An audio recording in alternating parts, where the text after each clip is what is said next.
इसको उठा के वहां पे रखना जहाँ इसी बात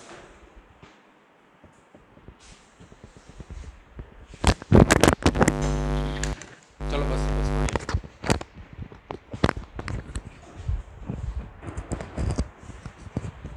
ठीक है, तो अखबार पढ़ा करो।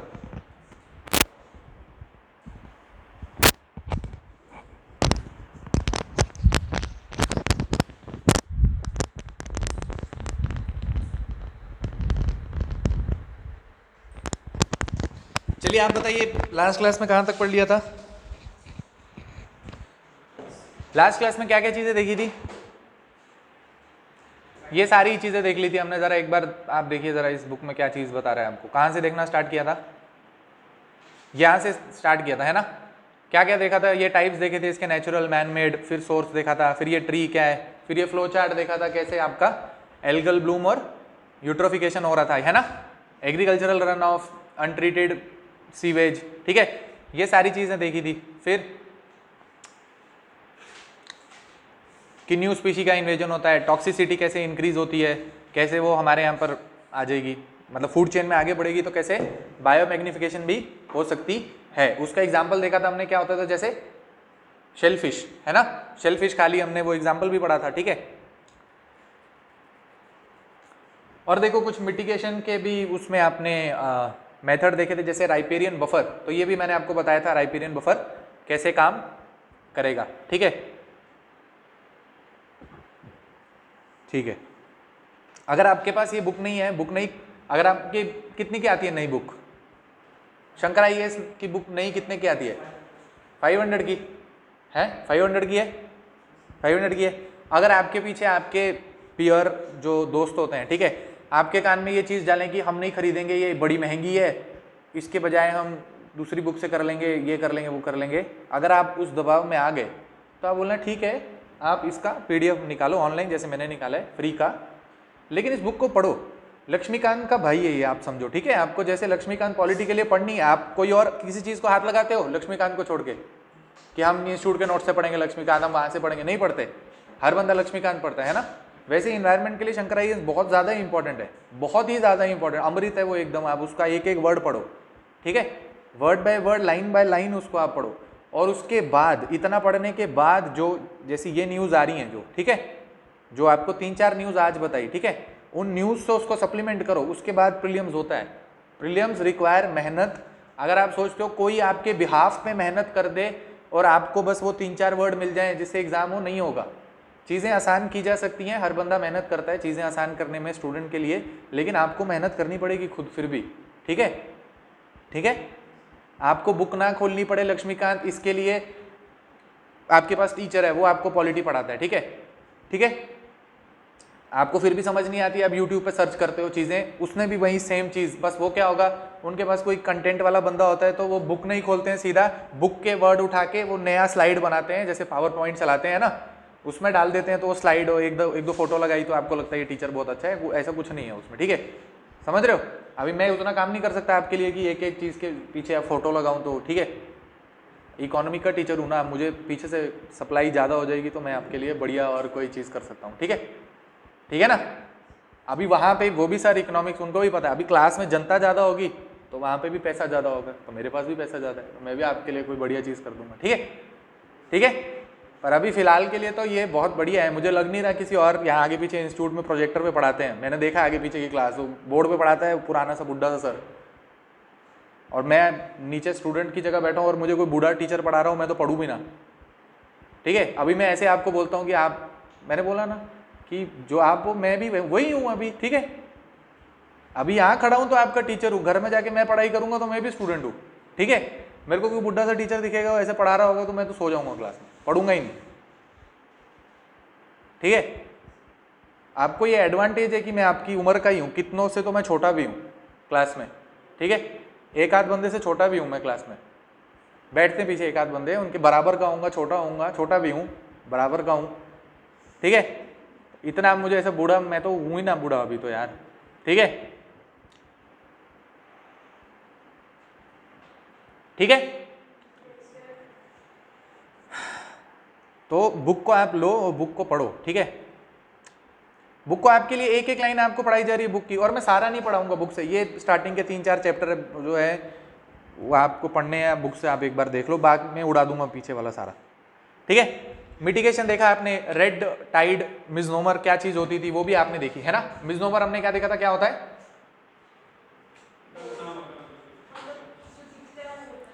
हाँ, मिसनोमर क्या होता है कि इस केस में रेड टाइड मिसनोमर का मतलब क्या था कि एल्गी जो होता है वो अलग अलग टाइप का होता है, लेकिन हमें रेड कलर का हमें हमारी आंखों को हमेशा रेड कलर का ही परसीव होता है, ठीक है। इसीलिए उसको क्या बोला था, red tide is a misnomer, ठीक है। फिर ब्लूम के क्या कॉजेज हैं, ये सारी चीजें देखी थी। फिर ये HAB भी आपने देखा था, ये सारी चीजें आपने देखी थी। फिर वेटलैंड इकोसिस्टम हमने देखा था, ठीक है। आइए, अभी वेटलैंड इकोसिस्टम है अगर, तो आप देखिए वेटलैंड का हमने डेफिनेशन देखा था कि वेटलैंड क्या होता है, ठीक है। और वेटलैंड और लेक में क्या फ़र्क होता है। वेटलैंड आपका टेम्पररी हो सकता है, परमानेंट हो सकता है, उसमें हमेशा पानी रह सकता है, पानी सूख सकता है, ठीक है। ऐसे अलग अलग उसके टाइप देखे थे। सलाइन हो सकता है, फ्रेश वाटर का हो सकता है, छोटा हो सकता है, बड़ा हो सकता है ना। मैनमेड हो सकता है ना। मैनमेड हमने देखा था जो वेटलैंड, उसके क्या नाम थे? मैनमेड वेटलैंड कौन सा होता है? हाँ, है ना। पैडी कल्टीवेशन हमने देखा था कि भाई पैडी कल्टीवेशन जो है वो क्या है, मैनमेड वेटलैंड, ठीक है। तो ये वेटलैंड की हमने के बारे में डेफिनेशन के बारे में पढ़ा था, वही जो यहाँ नीचे लिखे, क्या, marsh fen peatland water, whether natural, artificial, permanent, temporary, fresh, salt water, marine, और ये सारी चीजें देखी थी। डज नॉट एक्सीड 6 मीटर, है ना। 6 मीटर से ज्यादा गहराई नहीं होगी, इससे कम में ही होगा, है ना, नीचे की तरफ। वेटलैंड के क्लासिफिकेशन देखे थे कुछ, कि इनलैंड वेटलैंड होते हैं और कोस्टल वेटलैंड होते थे, ठीक है। इनलैंड में भी आपने देखा नेचुरल होते हैं, मैनमेड होते हैं, और इन सब के नाम आपने देखे थे पिछली बार, ठीक है। यहाँ से हम आगे बढ़े थे तो फंक्शंस देखे थे वेटलैंड के, तो उसके बाद डिस्टिंक्शन देखी थी किसके बीच में, लेक और वेटलैंड के बीच में हमने कंपैरिजन देखा था, ठीक है, कि किसका ओरिजिन कैसा है, किसमें पानी कैसा है, किसका कंजर्वेशन के लिए क्या मेथड इस्तेमाल करते हैं, ठीक है।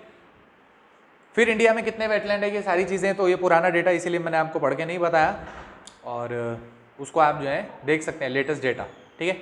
उसके बाद ये नेशनल वेटलैंड कंजर्वेशन प्रोग्राम हमने यहाँ पे साइड में लिखा भी है, और 115 वेटलैंड के साथ इसको शुरुआत हुई थी 85-86 में, ठीक है। एम क्या था इसका, कंजर्वेशन ऑफ वेटलैंड के आगे जो है डिग्रेडेशन उसकी ना हो, ठीक है। इधर से आगे बढ़े थे तो फिर क्या था, क्राइटेरिया वेटलैंड डिसाइड करने का, नेशनल इंपॉर्टेंस के जो हमारे वेटलैंड है उसको डिसाइड करने का क्राइटेरिया क्या है। तो हमने देखा भाई नेशनल जो इंपॉर्टेंस के वेटलैंड है उसको डिसाइड करने का जो क्राइटेरिया था वो सेम था जो कि रामसर कन्वेंशन में दे रखा है, ठीक है, same as that of Ramsar convention on wetland, ठीक है। तो वही लिखा था जो लाइन आपने कॉपी में लिखी थी, कोई रेयर यूनिक स्पीशी होगी, ठीक है, और इंडेंजर्ड होगी, एक्सटिंक्ट होने वाली होगी, वल्नरेबल होगी, जिसका पॉपुलेशन कम हो रहा है, ये सारी चीज़ें। फिर अगर वाटर बर्ड है तो 20,000 कम से कम वहाँ पे वाटर बर्ड को वो क्या करती होगी, सपोर्ट करती होगी, है ना। 20,000 वाटर बर्ड को रेगुलरली बी वर्ड वहाँ पर है ना, रेगुलरली सपोर्ट्स, ठीक है। तो रेगुलरली सपोर्ट करती है किसको, 20,000 वाटर बर्ड को रेगुलरली सपोर्ट करती है। फिर important source of food for fish, spawning ground, nursery, ठीक है। तो ये सारी चीज़ें इसमें लिखी थी। फिर हम यहाँ से आगे बढ़े थे और हम कहाँ पहुँच गए थे, फिर हमने ये वाली फोटो देखी थी पहले, कहाँ गया वो, हाँ ये वाली फोटो देख रहे थे हम। इसमें ज़्यादा साफ दिख रहा है ना, उस दिन साफ नहीं दिख रहा था, ये ज़्यादा साफ है ना, ये ज़्यादा साफ है। तो अभी देख के बताओ कि त्रिपुरा में कौन सा वेटलैंड था, रुद्रसागर लेक है, अच्छा ठीक है। आप घर पे जाके मतलब ऑनलाइन गूगल पे सर्च करके या कैसे भी स्टेट वाइज कौन सी स्टेट में कितने हैं लिख सकते हो होमवर्क में, या मैं आपको ढूंढ के ऐसा कोई चीज़ भेजूंगा, या आप लिख सकते हो। खुद लिखोगे तो मुझे लग रहा है अच्छी बात है ना। छोटे होते होता था ना, हम लिख लिख के पढ़ाई करते हैं, है ना, होता था, आप बोलते थे हम लिख लिख के पढ़ाई करते, बस वही लिख लिख के आप पढ़ाई करिए। इसको घर पे जाइए स्टेट के हिसाब से इसको जो है आप तोड़िएगा कि कौन सी स्टेट में कौन सा वेटलैंड है, ठीक है। तो खुद आप उसको जब लिखेंगे तो आपको जो है मेमोराइज करने में, इसको भी आपको मैंने कहा था चिपका लेना सामने कहीं बोर्ड पे, वो आप में से एक भी बच्चे ने नहीं चिपकाया है, मुझे पता है। चिपकाया आपने? चलो वो एक्सेप्शन एक तो होती है, पर देखो पता है मेजॉरिटी जनता नहीं करेगी, है ना, फ़ोन में डाउनलोड करके रखेंगे। तो आप जो है इसको चिपकाओगे तो जो चिपकाएगा उसको फ़ायदा भी होगा, ठीक है। आप याद करोगे इसको, फ़ायदा होगा। बाद में आप ये भी बोल सकते हो सर ने तो हमसे चिपका लिया, एक भी सवाल नहीं आया। भाई मैं नहीं हूँ यूपीएससी के बोर्ड में जो एग्ज़ाम सेट करता है ना, लेकिन वो आपकी मेहनत है, अच्छी बात है। आप if you remain true to your मेहनत, है ना, तो अच्छी बात है। ऐसी चीज़ें आप और भी चीज़ों में करोगे तो कहीं से तो सवाल फंसेगा ही फंसेगा, ठीक है। इसको आप स्टेट वाइज जो है उसको तोड़िए और कॉपी में लिखिएगा, ठीक है।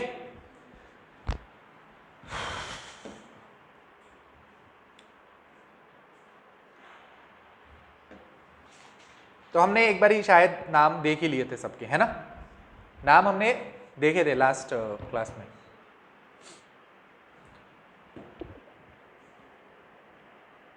ठीक है, तो यहाँ से आप आगे की तरफ चलिए। अब वेटलैंड आपने देख लिए, इंडिया के वेटलैंड का नाम आपने देख लिए।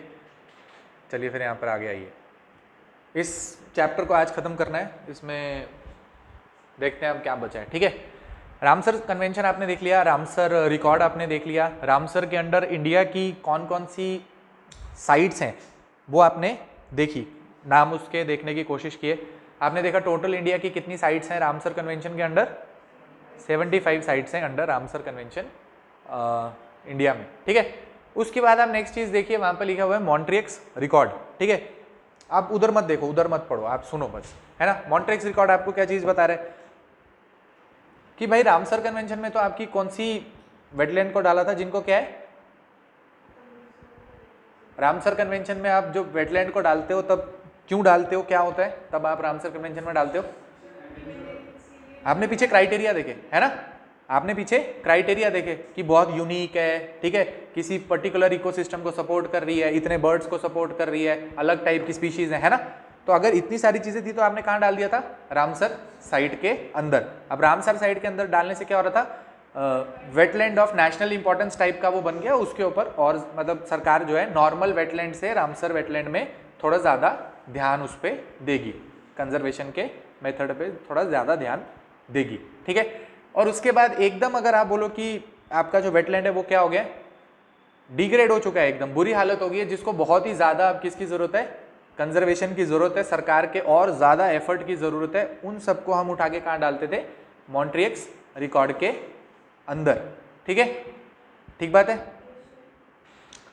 जैसे आपने देखा होगा ना, वो 10th के बोर्ड के एग्जाम होते हैं तो जिसका ऐसे वो होता है प्री बोर्ड वगैरह में कम मार्क्स आते हैं तो उनकी एक्स्ट्रा क्लासेस हम तो है इनको ज़्यादा और पढ़ाएंगे, है ना, ठीक है।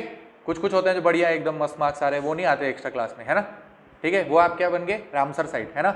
और जिनको ज़्यादा पढ़ाई की ज़रूरत है और जिस पे मेहनत की जाए ताकि उनके भी बढ़िया मार्क्स आ जाए, ठीक है, वो सब कहाँ पे पहुँच गए, मॉन्ट्रियक्स रिकॉर्ड के अंदर।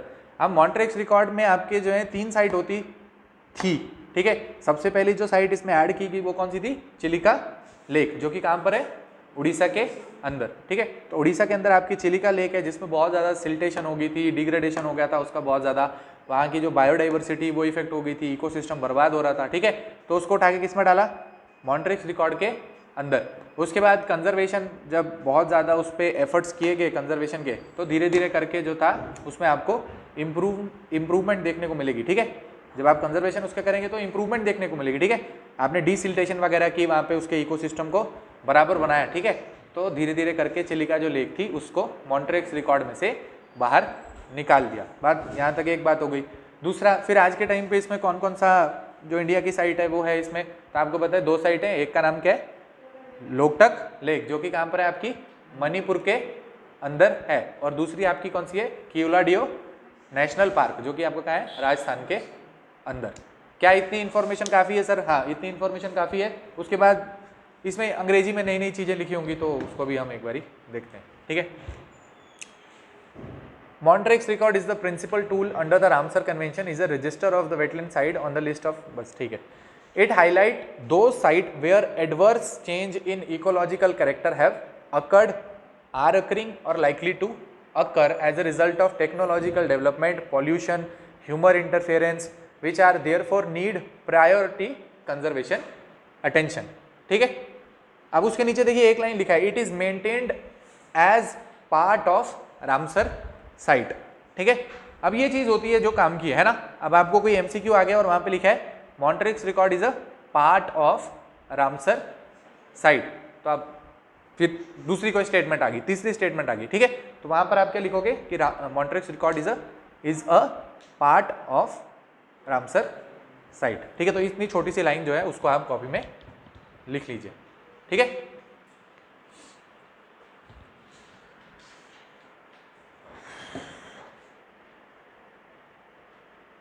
फिर इंडिया के बारे में आपको जो लिखा है वही सेम चीज़ लिखी है कि चिलिका लेक जो है उसको मॉन्ट्रिक्स रिकॉर्ड में डाला गया 1993 में, क्योंकि वहाँ पे बहुत ज़्यादा सिचुएशन ख़राब हो रही थी, चोकिंग हो रही थी लेक की। ठीक है, तो उसके बाद following the rehabilitation efforts of the government it was removed from the record in 2002। अब क्या सर हमें याद करना है ये 2002 में बाहर निकली, उन 1993 में ऐड हुई? नहीं, मुझे नहीं लगता। अगर बहुत तेज दिमाग है आपका और आप याद रख सकते हो तो रख सकते हो। ठीक है, पर अगर नहीं भी रखोगे तो कोई ऐसा बड़ा नुकसान आपका जो है वो नहीं हो जाएगा। ठीक है, फिर लोकटक लेक के बारे में लिखा है, वही 1993 मॉन्ट्रिक्स रिकॉर्ड में डाला हुआ है। ठीक है, as signifying habitat degradation as a result of ecological problem such as deforestation in the catchment area, infestation of water hyacinth. ये जो वर्ड यहाँ पे लिखा है ये क्या चीज़ होती है? ये एक पौधा होता है। ठीक है, जैसे प्लांट होते हैं ना, आप किसी जो है ओपन एरिया जहाँ पर पानी होता है, ठीक है, जैसे लेक तालाब छोटा सा आप जाएंगे तो हमेशा आपको जो है उस पर एल्गी नहीं दिखती है, कभी कभी आपको क्या दिखते हैं? छोटे छोटे पौधे दिखते हैं, उसमें फूल भी पड़ा होता है। ठीक है, ठीक है, उसी को ये चीज़ बोलते हैं, it's a kind of plant. ठीक है, जो कि पानी के ऊपर उगता है।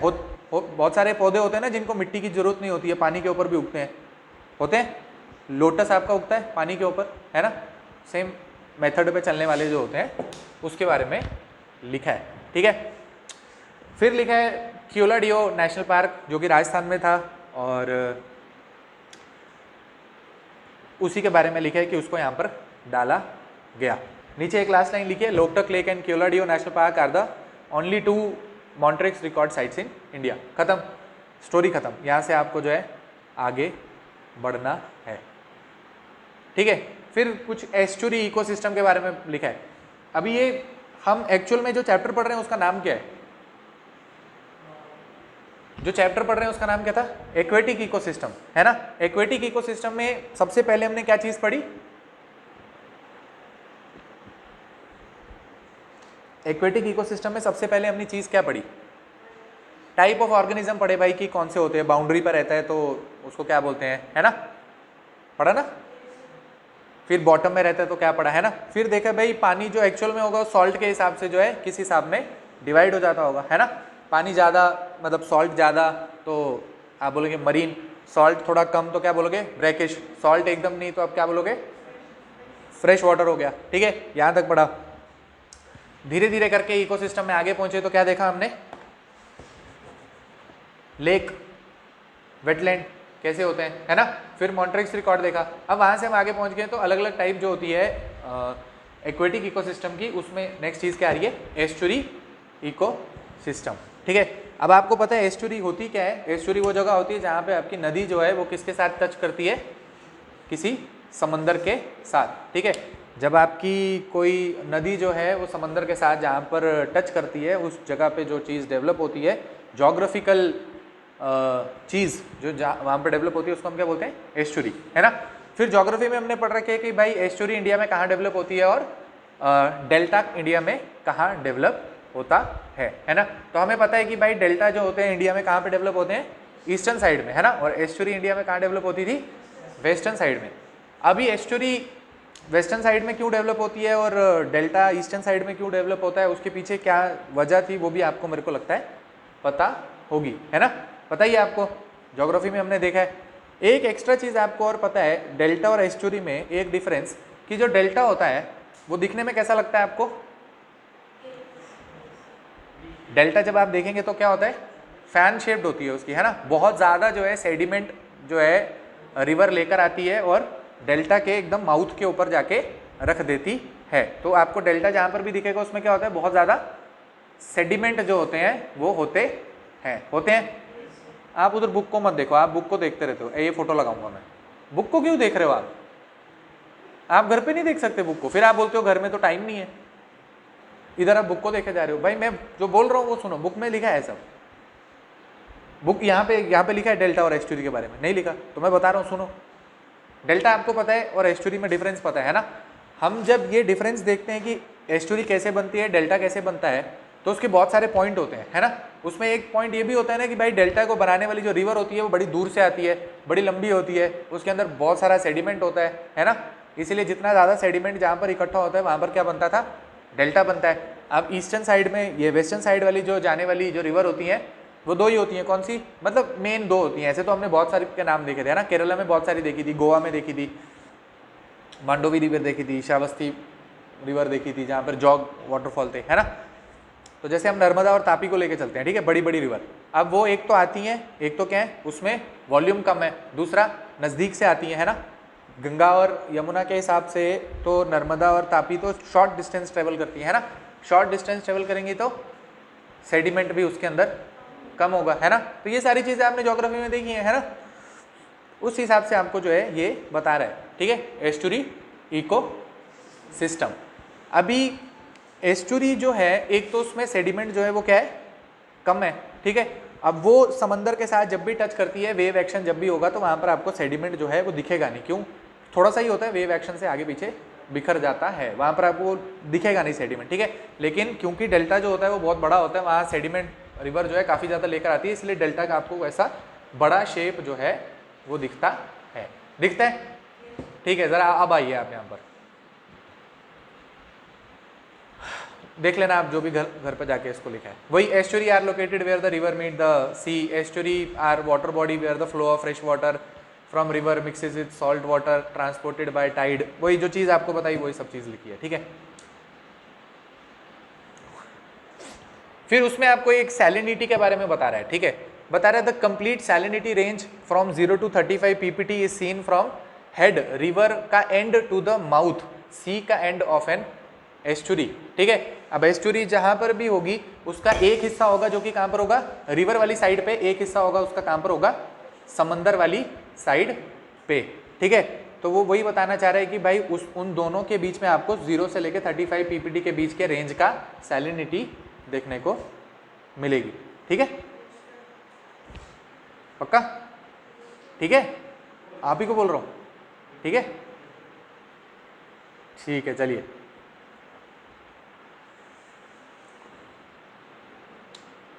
फिर देखिए और क्या चीज लिखी है। It is the most productive region as it receives high amount of nutrients from fresh and marine water. तो एस्चुरी जो है वहाँ पे बहुत ज़्यादा क्या है, न्यूट्रिएंट वगैरह जो है काफ़ी ज़्यादा है वहाँ पर, क्योंकि उसको लगातार जो है फ्रेश वाटर से और मरीन वाटर से काफ़ी ज़्यादा न्यूट्रिएंट जो है वो मिलते जा रहे हैं, ठीक है। फिर वही लिखा है कि वर्ल्ड की जो 60% पॉपुलेशन होती है वो कहाँ पर रहती है, जहाँ पर कहीं पर एस्चुरी होती है, ठीक है। आप बोलोगे भाई एस्चुरी पे क्यों रहते हैं, डेल्टा पे क्यों नहीं रहते, तो क्या बोलोगे। अगर यहाँ पर लिखा है कि estuaries are most heavily populated areas through the world with 60% of world population living along estuary and the coast. तो अगर मैं बोलूँ कि एस्चुरी के अलोंग ही क्यों रहते हैं, डेल्टा के अलोंग क्यों नहीं रहते, तो क्या बोलोगे, क्या होगा, फिश और एस्चुरीज का वॉल्यूम कम होगा, किस हिसाब का। अच्छा, और कोई चीज, एस्चुरीज में डेप्थ ज्यादा होती है, ऐसा।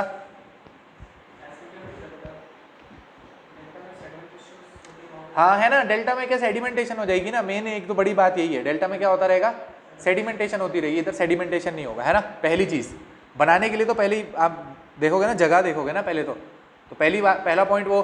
दूसरा पॉइंट क्या हो गया, more nutrient rich than deltaic region, ठीक है। डेल्टाइक रीजन से ज़्यादा न्यूट्रिएंट रिच आपकी जगह होती है कौन सी, एस्चुरी, इसीलिए वहाँ पर है जो वर्ल्ड की पॉपुलेशन वहाँ पे रहेगी। अब न्यूट्रिएंट रिच होगा तो इस हिसाब से फिशिंग ग्राउंड वो सारी चीज़ें आपको वहाँ पर मिलेंगी। ठीक है, ठीक है, तो बस वो बात वहाँ पर लिखी हुई है। ठीक है,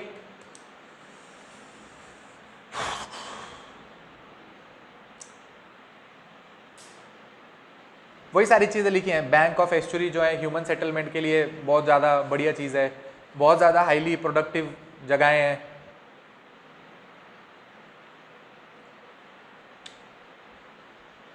फिर लास्ट पॉइंट देखिए जरा क्या लिखा है, कह रहे हैं more important is the tapping of suspended mud and sand carried by the river which leads to delta formation around estuary. इसका मतलब क्या हुआ?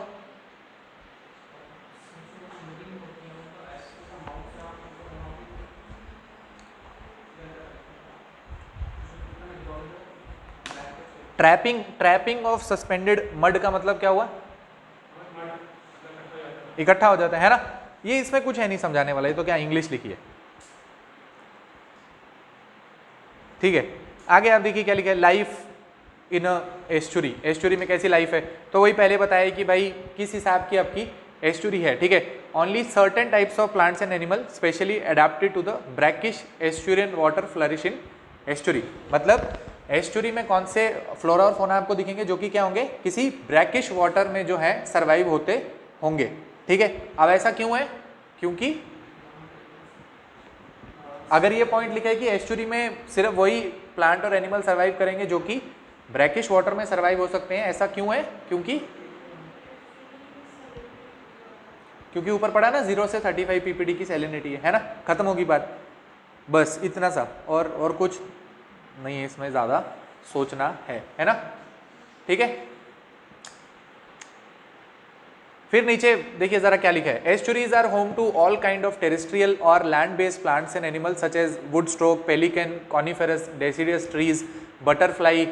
फिर एनिमल के नाम लिखे हैं, sea turtle, sea lion, sea catfish, eel grass, salt grass, cord grass, sea grass, सेज, बुलरश। तो क्या सर ये नाम हमें लिखने हैं, याद कर रहे हैं? कुछ याद नहीं करना है, बस आपने देख लिया एक बारी, बस बहुत है, कुछ याद नहीं करना है इसमें। ठीक है,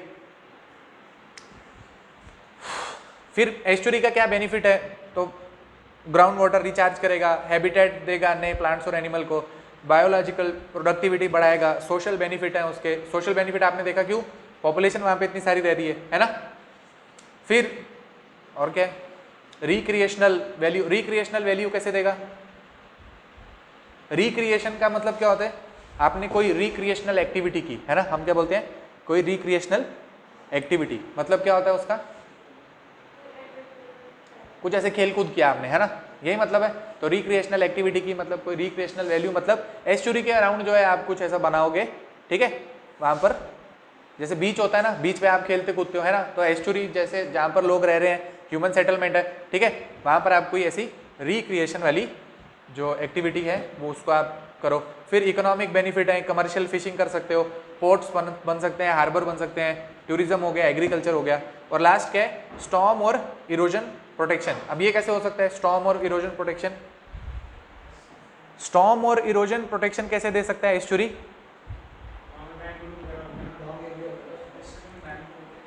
बहुत ही धीरे बोलते हो, एक तो आप सुनाई नहीं देता मुझे।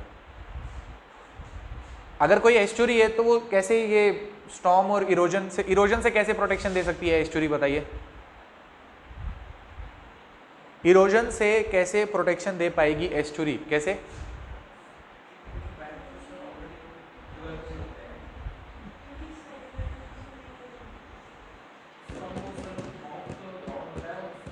बीच में आ गई ना, लैंड और उसके बीच में आ गया ना एस्चुरी, समझो ना, जहां पर लैंड है और जहां पर आपका वाटर है, मतलब ओशन है, उन दोनों के बीच में एस्चुरी बन रही है ना। एक हिस्सा नदी को लग रहा है, एक हिस्सा किसको लग रहा है, ओशन को लग रहा है, तो दोनों के करंट को, उसका साइज भी होगा एस्चुरी का। ठीक है, तो डायरेक्टली जो है बीच में नहीं आने देगी, तो इसीलिए एस्चुरी बीच में आएगी, तो सॉइल का इरोजन जो है वो भी बच जाएगा। ठीक है, ठीक है।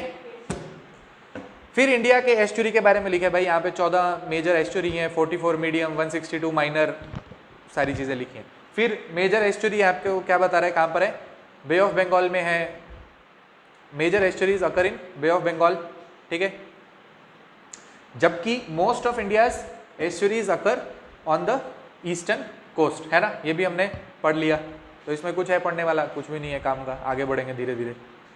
इश्यूज ऑफ इंडियन एस्चुरियन इकोसिस्टम, क्या ये पढ़ना है? चलो एक एक देखते हैं, काम का तो है नहीं।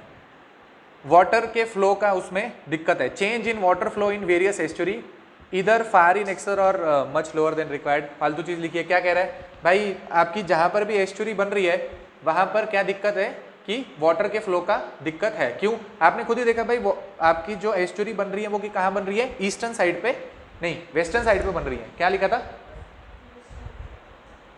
वेस्टर्न साइड पे है, ईस्टर्न साइड पे है? आपको पता है ना, यहाँ पर इंडिया के इस साइड एस्चुरी बनती है, ठीक है। तो क्या है भाई, यहाँ पर चलने वाली जो आपकी रिवर है उसमें वाटर का फ्लो हमेशा जो है एक जैसा नहीं रहता है, एक जैसा नहीं रह पाता है ना, एक जैसा रह पाता है। क्यों? क्योंकि भाई वो पेरेनियल रिवर नहीं है, पानी जो है उसमें कभी बढ़ेगा कभी कम होगा। तो वही उसको जोड़ा है किसके साथ? वाटर के फ्लो के साथ। फिर पॉल्यूशन हो जाता है, उसको जोड़ा है कि पॉल्यूशन थ्रू इंडस्ट्रीज और कंबाइंड सिटी सीवेज, है ना, वो सारा आपका कहाँ जा रहा है? उस किसी रिवर में जा रहा होगा। क्योंकि आपने अभी देखा एस्चुरी में क्या होता है, एक साइड से रिवर है जो कि समंदर के साथ टच हो रही है, वहाँ ह्यूमन का सेटलमेंट है, ठीक है। और आपको पता है कोई भी वहाँ पे घर वगैरह होंगे तो आप जो है साथ में बनी रिवर को क्या बना लेते हो? अपना पर्सनल बाथरूम, है ना। तो जब आप उसको पर्सनल बाथरूम बनाएंगे तो क्या बन जाएगा? वहाँ पे सीवेज वगैरह जो है उसके अंदर जाएगा, ठीक है, वही लिखा है। फिर रिक्रिएशन और टूरिज्म, जो कि आपको ऊपर एक पॉइंट लिखा था, रिक्रिएशनल बोटिंग, रिक्रिएशनल फिशिंग और नेविगेशन, ठीक है। फिर पोर्ट्स और शिप, जैसे हुगली में आपका एक पोर्ट है, ठीक है।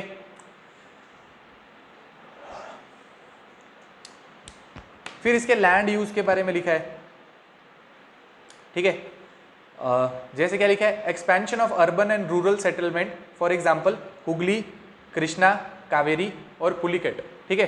तो टॉपिक आपको बता के रहा है कि इशू क्या है, इंडिया में जो भी एस्चुरी है उसमें दिक्कतें क्या आ रही हैं, ठीक है। तो दिक्कतें क्या आ रही हैं भाई? जहां पर भी आपका एस्चुरी है वहां पर क्या हो रहा है? ह्यूमन की जो सेटलमेंट है वो धीरे धीरे करके बढ़ती जा रही है, ठीक है।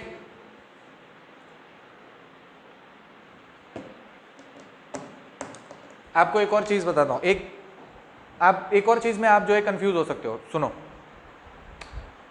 आपको ऐसा लग सकता है कि बुक में तो हमने ऐसा पढ़ा है कि एस्चुरी जो है वो तो ईस्टर्न मतलब वेस्टर्न साइड में होती है, यहाँ पे तो ईस्टर्न साइड के नाम लिखा हुआ है। अब मैं बताता हूँ वो ऐसा क्यों हो रहा है, ठीक है।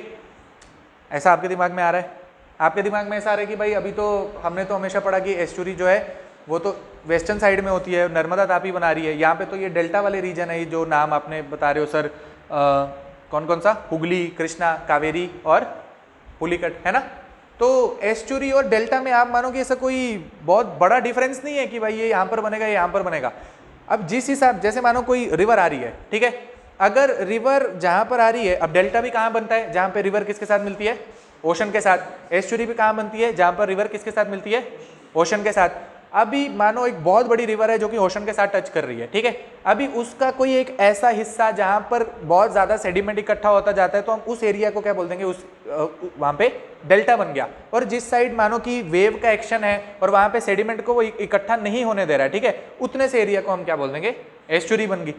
जो आपको ये बताया जा रहा है कि एस्चुरी वेस्टर्न साइड बनती है, डेल्टा ईस्टर्न साइड बनता है, वो एक ब्रॉड कॉन्सेप्ट है, वो एक ब्रॉड कॉन्सेप्ट है, ठीक है। यहां पर जितनी भी चीजें आपको लिखी हैं वो क्या बताना चाह रहा है?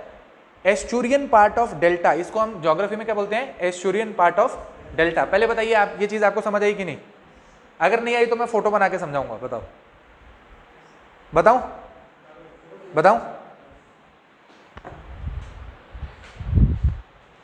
आप देखिए, ये आपकी क्या है? आप मानिए ये आपकी कोई रिवर है, ठीक है, और यहाँ पर क्या है? ओशन, ठीक है। ये कोई रिवर आई यहाँ पर और ये आपका साथ में ओशन है, तो यहाँ पर तो मर्ज करेगी, ठीक है। अब मानिए बहुत ज़्यादा क्या है, सेडिमेंट लेकर आई, तो यहाँ पर ऐसे एक फैन शेप बना देगी पूरा, ठीक है। और यहाँ पे आप देखोगे तो आपको दूर दूर तक दिखेगा ये क्या है? सेडिमेंट यहाँ पर जो है इकट्ठा हो गए हैं, है ना। अब सेडिमेंट यहाँ पे इकट्ठा हो जाएंगे तो आपके बोलेंगे, दूर से देखोगे तो क्या दिखेगा? एक दूर से देखोगे तो क्या दिखेगा? ये क्या फॉर्म हुआ है? अरे सेडिमेंट फॉर्म हो गया तो क्या बनेगा? ये डेल्टा बन गया, है ना। यहां से रिवर आई और रिवर सेडिमेंट लेकर आ रही है, रिवर सेडिमेंट लेकर आ रही है, आगे क्या है? ओशन है, आगे ओशन है। अभी सेडिमेंट लेकर आएगी तो कहीं तो जमा करेगी ना, तो कहां पर जमा करेगी?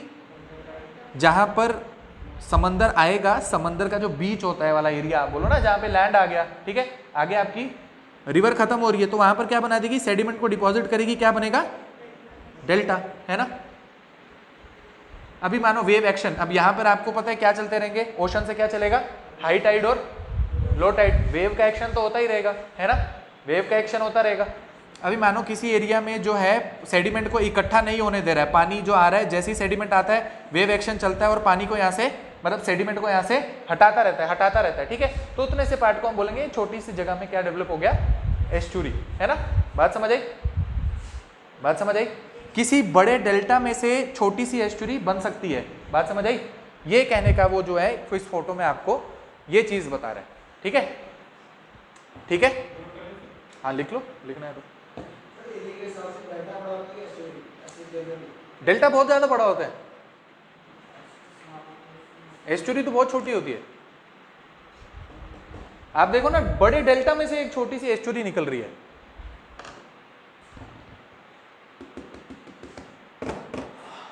ठीक है। ये बात आपको समझ आ गई पक्का, जो बताना चाह रहा हूं, ठीक है।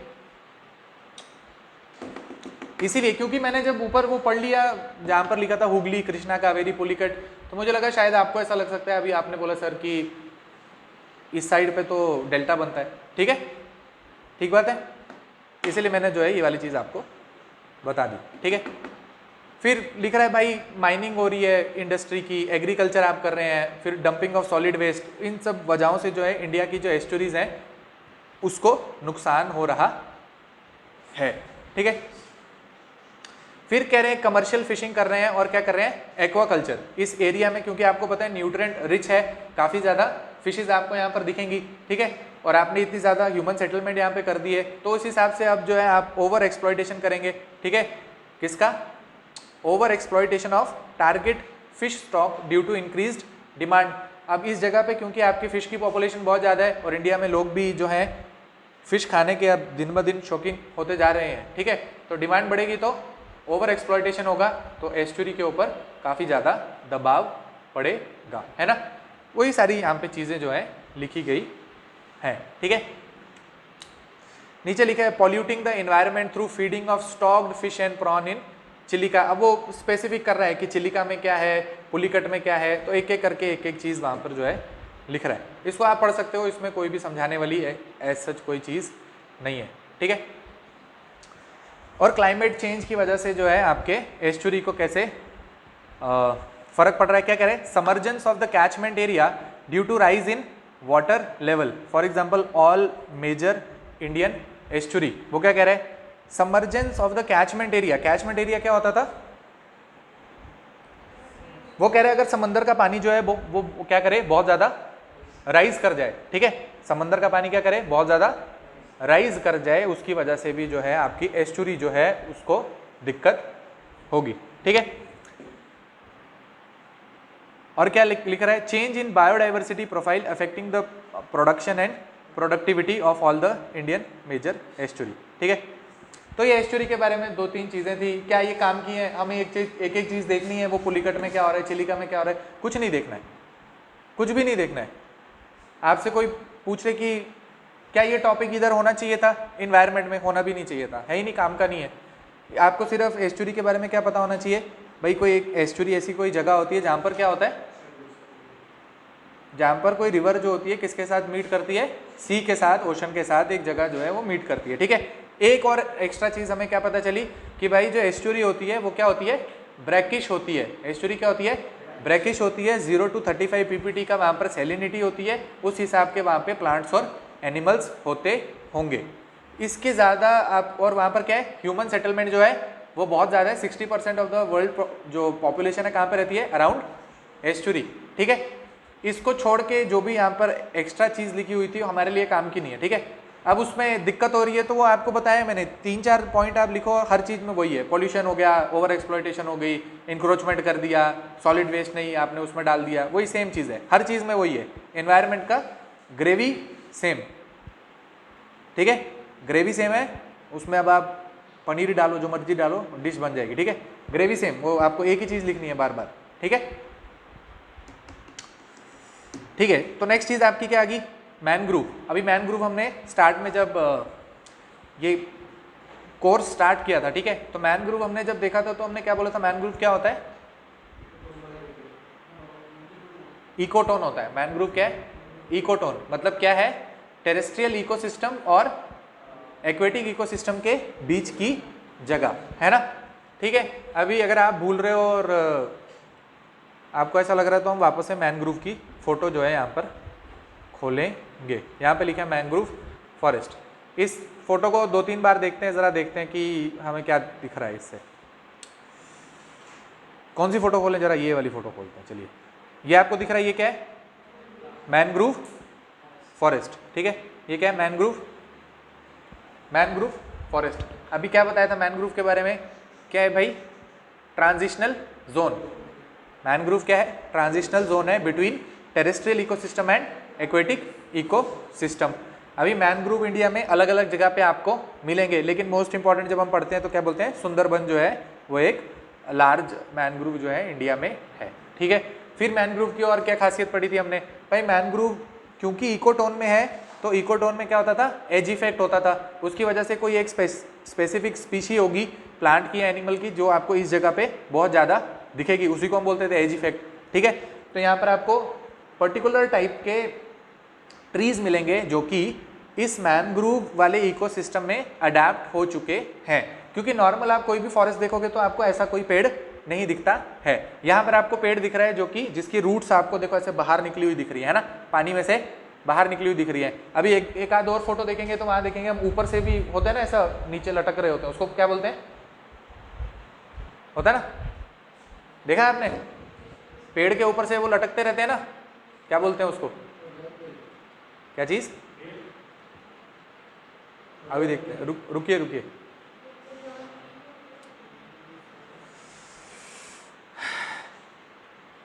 चलो मैं बताता हूँ आपको। दिख रहा है ना मैनग्रूव फॉरेस्ट, दिखता है कैसा है, ये देखो, ये क्या है, सारा मैनग्रूव फॉरेस्ट। अच्छा, ये फोटो मैंने क्यों निकाली, आप देखो साथ में क्या था, साथ में कोई ओशन था, दिख रहा है, कहाँ गई वो फोटो,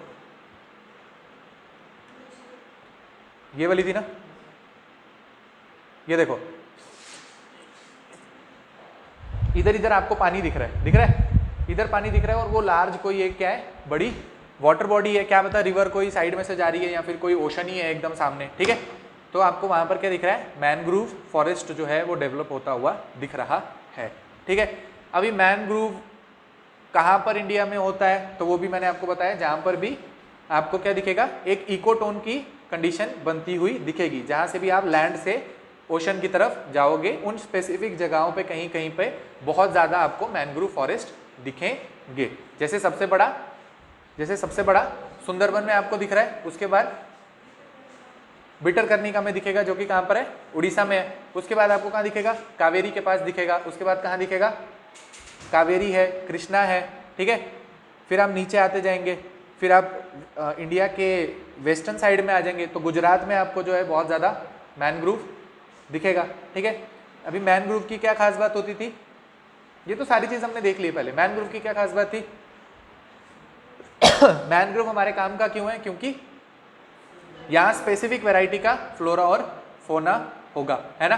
कभी भी हम इन्वायरमेंट में किसी भी चीज़ की सिग्निफिकेंस देखेंगे, ठीक है, तो हम क्या बोलेंगे, it supports specific kind of flora and fauna, है ना।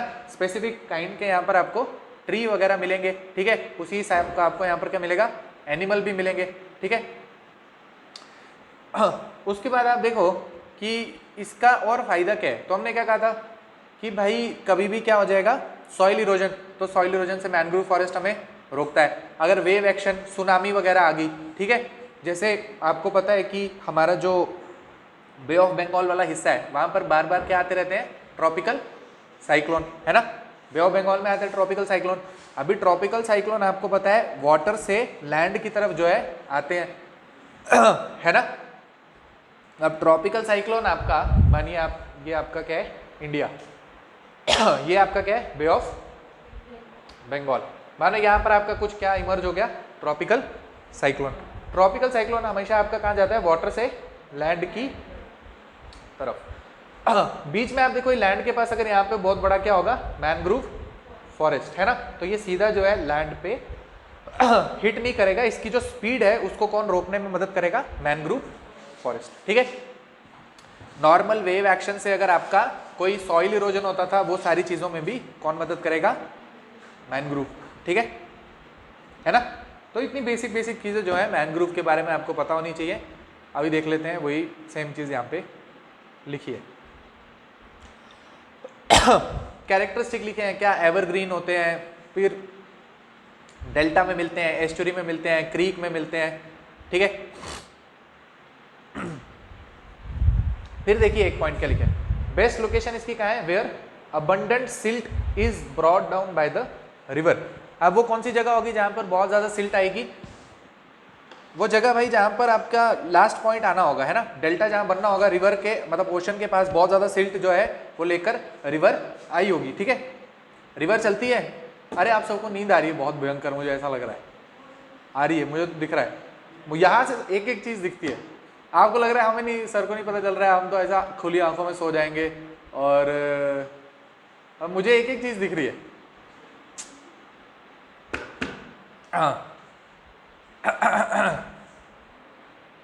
आप और कौन सी क्लास लगाते हो सारे? CSAT क्लास में जगह होते हो? सर सवाल देते हैं, आप सॉल्व करते हो? करते हो आप सॉल्व? सॉल्व करते मतलब आपसे आंसर आता है उसका, वो बताओ। आंसर आ जाता है?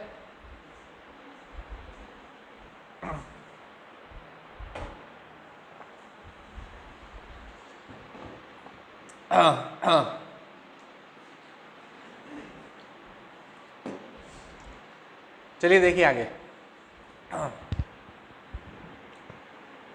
कुछ आप कॉपी में लिखिए, आप भी लिखिए जरा, कैरेक्टरिस्टिक्स ऑफ मैनग्रूव। मैनग्रूव के आपको कुछ कैरेक्टरिस्टिक बता रहे हैं, एक आध चीज जरा उसके बारे में आप लिखिए। आ सकती है नींद, इट्स टोटली नॉर्मल, मैं ऐसा कुछ भी नहीं आपको कहूँगा कि आपको नींद क्यों आ रही है, आ सकती है, कोई भी रीज़न हो सकता है। क्या पता आप रात को लेट तक कोई टीवी सीरीज देख रहे थे, है ना? या हो सकता है कि क्लास में आपको ऐसा कुछ इन्वायरमेंट मिल रहा है, पंखा है, लाइट है, और बुक खोल के ऐसे भी बच्चों को नींद आती है, मुझे पता है ना? बुक अभी आप बंद कर दोगे और मोबाइल खोलोगे तो एकदम आपकी चटक आंखें जो है एकदम बड़ी बड़ी हो जाएंगी, है ना? लेकिन अभी बुक खुली है साथ में, और तो जो नींद है वो आना लाजमी है। ठीक है,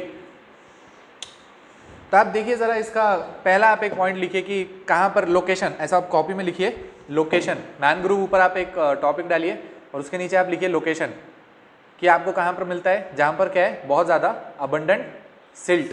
ठीक है, अबंडेंट सिल्ट। ठीक है, अभी क्या यहाँ से MCQ बन सकता है? बिल्कुल बन सकता है। अगर आपके बारे में कुछ कोई बोले कि मतलब ऊपर लिखा है following are some statement about the mangroves in India. ठीक है, और पहला स्टेटमेंट आपके सामने लिखा है कि they are best grown where there is a abundance of silt, है ना? तो आप अपने दिमाग में फोटो देखोगे, फोटो में तो सिर्फ पानी होता है, सिल्ट तो दिखी नहीं हमें, गलत, ऐसा नहीं है, है ना? ठीक है, देखो वहां पे लिखा हुआ क्या होना चाहिए, अबंडेंस ऑफ सिल्ट, तो कॉपी में उसको लिखो। ठीक है,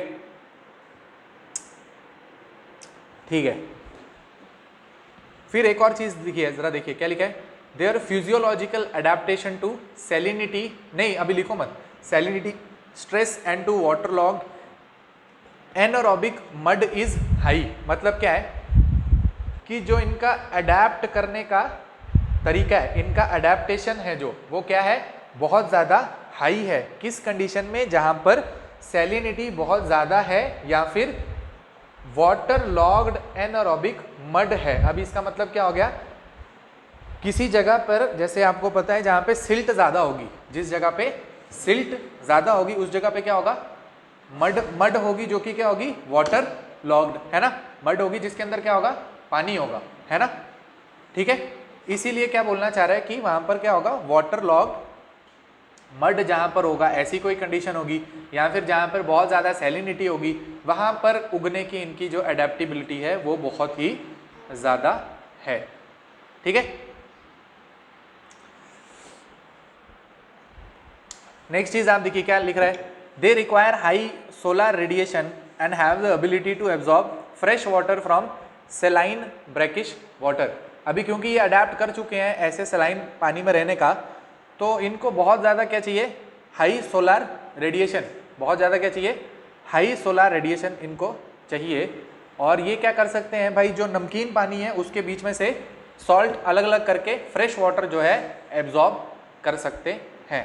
ऐसा करके आप देखिएगा जो इनके मैनग्रोव आपके ट्रीज होते हैं, इनके जो पत्ते होते हैं उसमें से ये क्या करते हैं, सॉल्ट जो है एब्जॉर्ब, जैसे अब अलग कैसे करेंगे, पानी में से तो अलग नहीं कर सकते ना, वो कोई टेक्नोलॉजी थोड़ी है, मशीन थोड़ी है। तो मैनग्रोव जो ट्री होगा उसके रूट से पानी तो अंदर कौन सा जाएगा, सॉल्ट वाला ही जाएगा, है ना। अभी सॉल्ट वाला पानी अंदर जाएगा, उसमें से ये ट्री जो होते हैं वो फ्रेश वाटर को अलग कर लेते हैं, और जो उसमें से नमकीन चीज होगी सलाइन सॉल्ट, उनको अपने लीव्स जो इनके होंगे, पत्ते जो होंगे वहां से बाहर कर देते हैं। बात समझ आई, ठीक है। देखिए नेक्स्ट चीज क्या लिखा है, it produces pneumatophores blind root to overcome respiration problem in anaerobic soil condition. ठीक है, अभी इस पॉइंट का मतलब क्या है, इस पॉइंट का ये मतलब है कि भाई क्योंकि यहाँ पर क्या है, मड जो थी ऊपर क्या थी, वाटर लॉग्ड थी, ठीक है। तो क्या कह रहा है कि भाई क्योंकि वाटर लॉग्ड कंडीशन है, मड वहां पर है, तो वहां पर ऑक्सीजन की कमी थी, क्या था, एनारोबिक सॉइल की कंडीशन बन गई थी। इसीलिए ये क्या करते हैं, क्योंकि अडेप्टेशन कर ली हुई है, तो क्या चीज इनमें नहीं आई, न्यूमेटोफोर, जिसको क्या बोल रहे हैं, ब्लाइंड रूट। और यही ब्लाइंड रूट क्या है, जो फोटो आपने यहाँ पे देखी, कहाँ गया मैनग्रोव, ये आपको दिख रहा है, जो ये सारी जड़ें जो इसकी जमीन से बाहर आ गई हैं, है ना, इसी को क्या बोल रहे हैं, न्यूमेटोफोर, है ना। इसी चीज को क्या बोल रहे हैं, न्यूमेटोफोर या फिर ब्लाइंड रूट, है ना। अब आप कहीं पर वर्ड पढ़ो न्यूमेटोफोर या फिर ब्लाइंड रूट, ठीक है, और उसके बारे में ये स्टेटमेंट दी हो कि न्यूमेटोफोर या फिर ब्लाइंड रूट होती है मैनग्रोव्स में, जो कि रेस्पिरेशन प्रॉब्लम को ओवरकम करने में मदद करती है। तो क्या ये सवाल स्टेटमेंट करेक्ट होनी चाहिए, हाँ करेक्ट होनी चाहिए, क्योंकि ये यहाँ पर लिखा है, ठीक है, ठीक है। चलिए, रेस्पिरेशन क्यों, अभी रेस्पिरेशन में क्यों मदद कर रहे हैं, क्योंकि जो नीचे जहां पर ये उग रही है वहां पर क्या हो गया, ऑक्सीजन की कमी, एनारोबिक वहां पर कंडीशन, सॉइल की कंडीशन है, ठीक है। भाई प्लांट को उगने के लिए रेस्पिरेशन करनी पड़ती है, उसको क्या चाहिए, क्या चाहिए प्लांट को, ऑक्सीजन चाहिए, है ना, ऑक्सीजन चाहिए, उसकी रूट्स को ऑक्सीजन चाहिए। आप प्लांट को बार बार वो क्यों करते हो, खोदते हो ना, आगे पीछे से मिट्टी उसकी साइड करते हो, हवा लगती है उसकी रूट्स को, है ना, बंद हो जाता है जब आप उसको खोदते नहीं हो बार बार, तो क्या उसकी ग्रोथ भी रुक जाती है ना। आपको बार बार उसको खोद के अच्छे से पानी देना पड़ता है, उसको हवा लगती है, ठीक है, अच्छे से, है ना। अभी यहाँ पर क्योंकि जो सॉइल है वो क्या हो गई है, सेलाइन है, वाटर लॉग्ड है, अंदर उसके क्या बन गई है, एनारोबिक कंडीशन बन गई है ना, ऑक्सीजन की कमी है। अभी रूट को क्या चाहिए, ऑक्सीजन चाहिए, तो उसने क्या बना लिए, ऐसे ब्लाइंड रूट बना लिए हैं, बाहर आ गई हुई है सॉइल से, ठीक है, और वहां से वो क्या करती हैं, एब्जॉर्ब करती हैं ऑक्सीजन, ठीक है।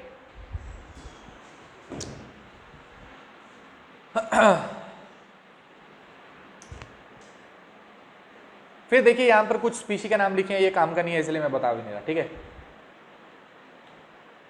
देखिए एक चीज लिखिए, क्या लिखा है, most mangrove vegetation has lenticel bank which facilitate more water loss, produces coppices, leaves are thick and contain salt secreting gland, है ना, जो कि आपको अभी थोड़ी देर पहले मैंने बताया, क्योंकि फ्रेश वाटर्स क्या करेंगे, क्या एबिलिटी है इनकी, सॉल्ट वाटर में से फ्रेश वाटर को एक्सट्रैक्ट करने की, है ना। तो रूट इनकी एक तो बाहर आ गई, वो क्या करेगी, एक जो रूट इनकी ब्लाइंड रूट बाहर आ गई है वो क्या काम कर रही है, एनारोबिक कंडीशन में से ऑक्सीजन क्योंकि नहीं मिल पा रही थी, अब बाहर एटमॉस्फेयर से ऑक्सीजन लेगी। दूसरी एबिलिटी क्या थी इनकी, सॉल्ट वाटर में से फ्रेश वाटर को एब्जॉर्ब करने की, तो अभी एब्जॉर्ब करेगी पूरा का पूरा पानी, और सॉल्ट क्योंकि ज़्यादा हो जाएगा तो जो इसके सॉल्ट सिक्रेटिंग ग्लैंड्स है जो कि कहाँ पर है, लीव्स में, वहाँ से जो है नमक बाहर निकालती रहेगी।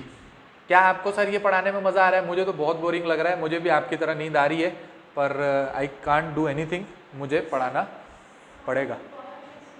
क्या चीज़, सॉल्ट बाहर कैसे निकालती है, सॉल्ट बाहर निकालती है मतलब उसके जैसे पत्ते हैं, है ना, तो पत्ते के ऊपर मतलब सॉल्ट, जैसे ग्लैंड है आपके, है ना, आपके ग्लैंड में से पसीना निकलता है, वैसे ही जो जैसे जैसे आपका वो जो डेजर्ट में प्लांट होते हैं वो कौन से होते हैं?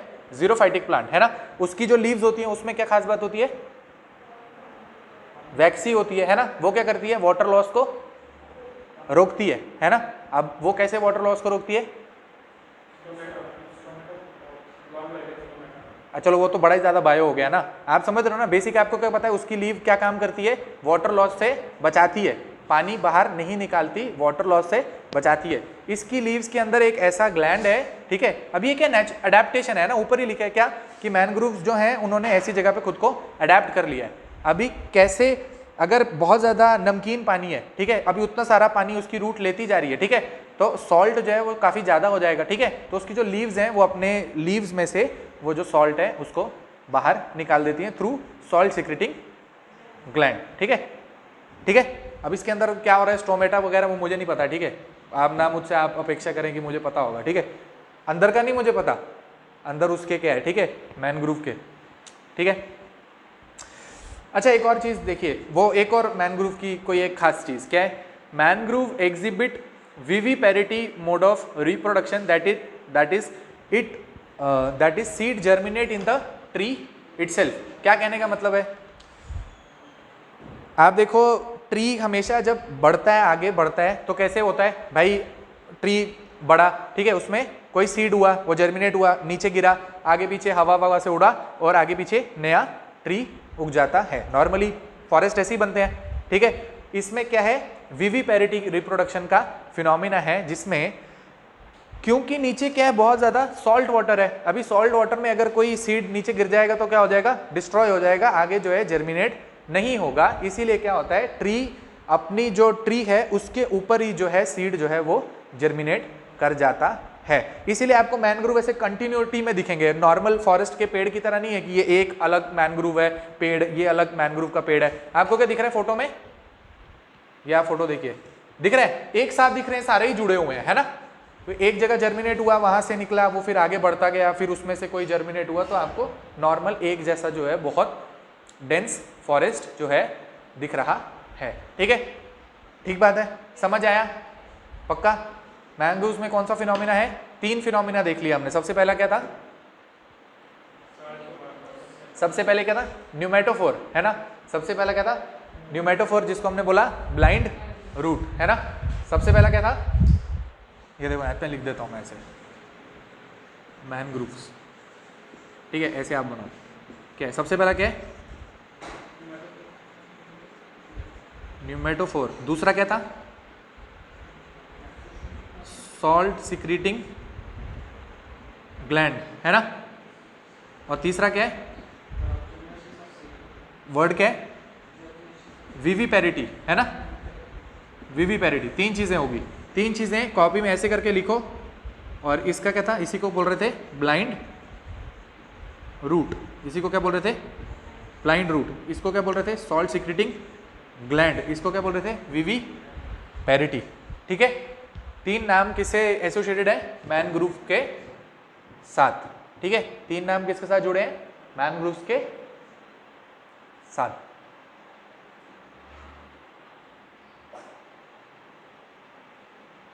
आगे समझ, चलिए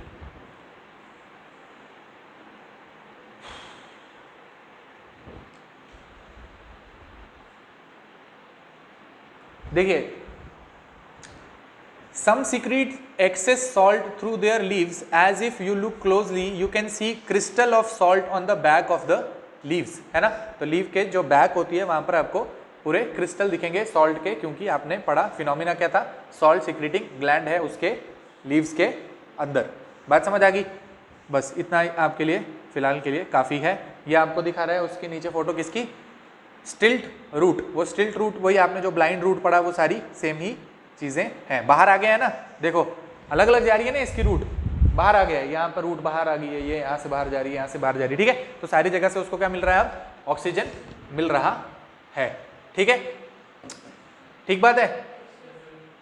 तो फिर वो इंडिया में मैनग्रोव का प्रोफाइल लिखा है, उसमें क्या काम क्या है, यहाँ पर आप देखिए ज़रा एक चीज़ लिखिए, the mangrove forest is famous for royal Bengal tiger and crocodile. वो किसके बारे में हो रही है बात? सुंदरबन के बारे में। फर्स्ट लाइन में लिखा है mangroves of Sundarban are the largest single block of tidal halophytic mangrove of the world. ठीक है, फिर नीचे आप देखिए क्या लिखा है, मैनग्रोव्स और कहां पर है? भितरकनिका उड़ीसा में। ठीक है, जो कि क्या है? Second largest. ठीक है, फिर भितरकनिका के बाद आपको कहां दिख रहा है? गोदावरी में दिख रहा है, कृष्णा में दिख रहा है। ठीक है, Godavari Krishna deltaic region of Andhra Pradesh. और उसके बाद वो नीचे फोटो है, अभी एक कर हम देखते हैं। उसके बाद लिखे मैनग्रोव्स ऑफ पिच्चावरम और क्या? वेदारण्यम। ठीक है, मैनग्रोव्स ऑफ पिच्चावरम एंड वेदारण्यम। अभी ये हमें कैसे याद होगा? हो जाएगा, बहुत आसान है। नीचे आप पहले फोटो देखो। देखो एक जगह क्या है? सुंदरबन के डेल्टा दिख रहा है, ये क्या है? सुंदरबन। ये क्या है? महानदी मैनग्रोव। ये क्या है? कृष्णा गोदावरी मैनग्रोव। ठीक है, ये क्या है यहाँ पर? ये क्या है? रत्नागिरी।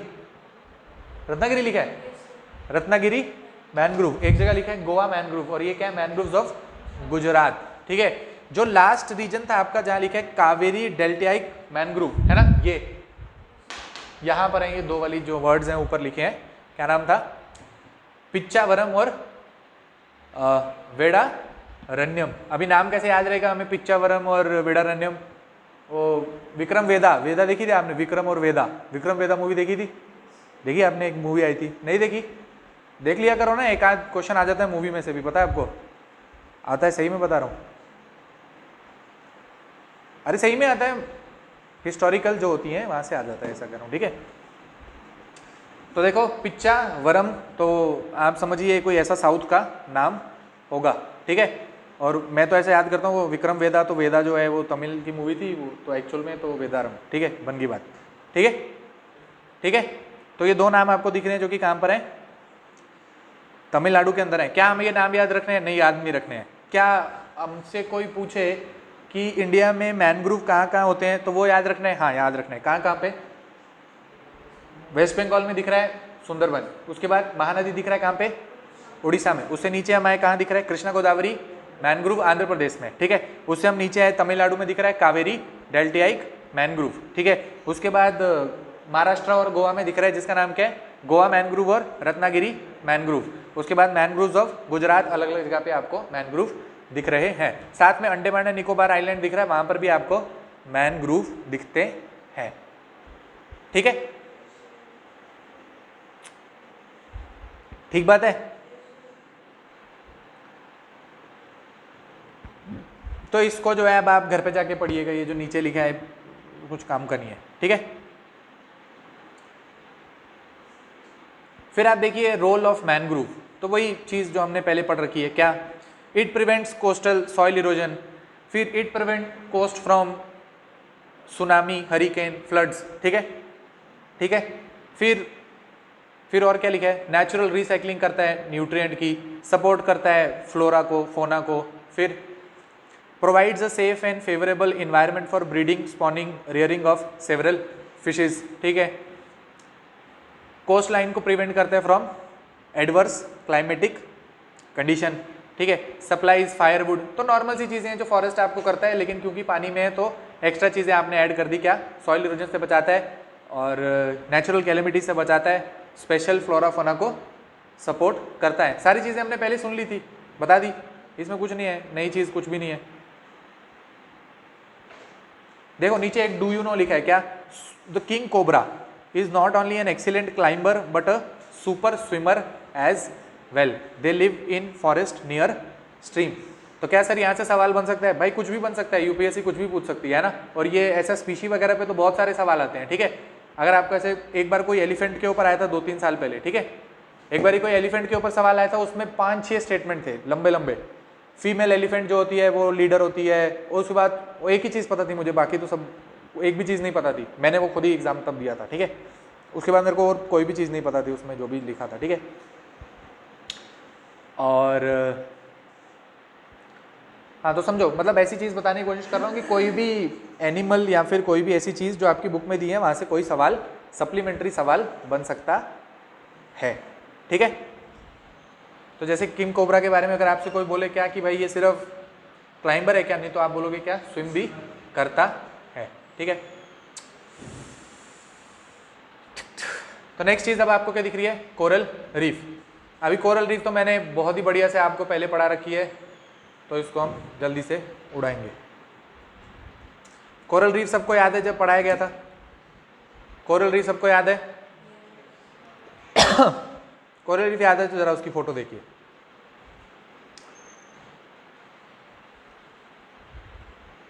कौन सी फोटो निकालें जरा बताइए, ये फोटो देख लीजिए आप जरा। ये क्या दिख रहा है आपको, कोरल रीफ। ठीक है, कोरल रीफ की फोटो देख ली। ठीक है, कोरल रीफ जो होता है,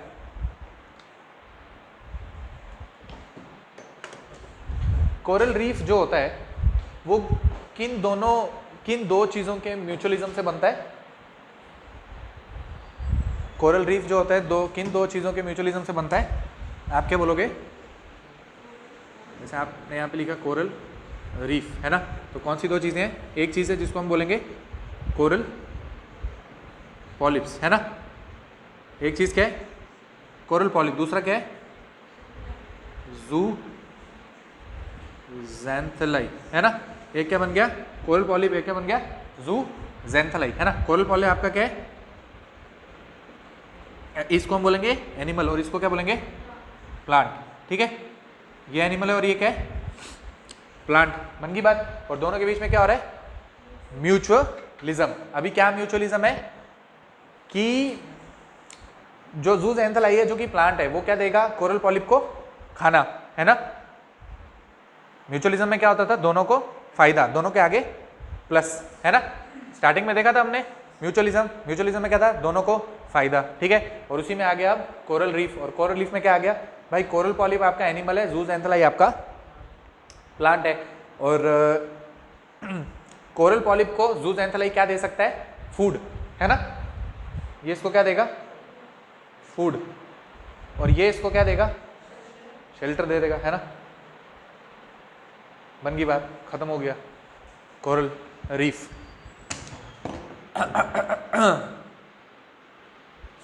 अच्छा, ये जो आपको रंग बिरंगा कलर दिख रहा है ये किसकी वजह से मिल रहा है, ये आपको जो इतना रंग बिरंगा कलर मिल रहा है कोरल रीफ का वो किसकी वजह से होता है, ज़ूज़ैंथेलाई की वजह से होता है ना। जिस कलर का प्लांट आपका होगा उस कलर का आपका क्या बन जाएगा, कोरल रीफ बन जाएगा। ठीक है, बात समझ आ गई इतनी। अच्छा, फिर आप देखिए कोरल रीफ के बारे में और क्या खास बात होती है। हमने क्या पढ़ा था, कोरल रीफ के अलग अलग टाइप्स देखे थे, हमने पढ़े थे कोरल रीफ के अलग अलग टाइप्स होते थे। सबसे पहले हमने क्या पढ़ा था, क्या होता था, सबसे पहला हमने पढ़ा था एक बैरियर रीफ होती है, याद आ रहा है, हमने पढ़े थे कोरल रीफ के टाइप्स है ना। इधर आपकी बुक में नहीं दिया होगा, ज्योग्राफी में दिया था। ठीक है, एक चीज होती है जिसको हम बोलते हैं बैरियर रीफ, एक चीज होती है जिसको क्या बोलते हैं फ्रिंजिंग रीफ, याद आ रहा है। एक चीज थी जिसको बोलते थे फ्रिंजिंग रीफ, और एक चीज थी जिसको हम क्या बोलते थे अटोल है ना। एक चीज थी जिसको क्या बोलते थे अटोल। आप देखना चाहेंगे उसकी फोटो वापस से, मैं दिखा देता हूं आपको।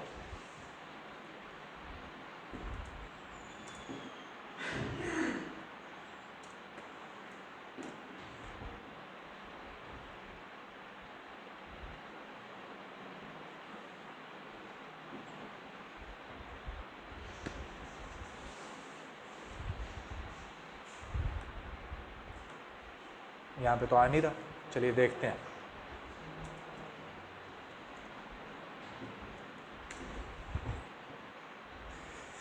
चलिए यहाँ से दिखाते हैं आपको, ये वाली फोटो से।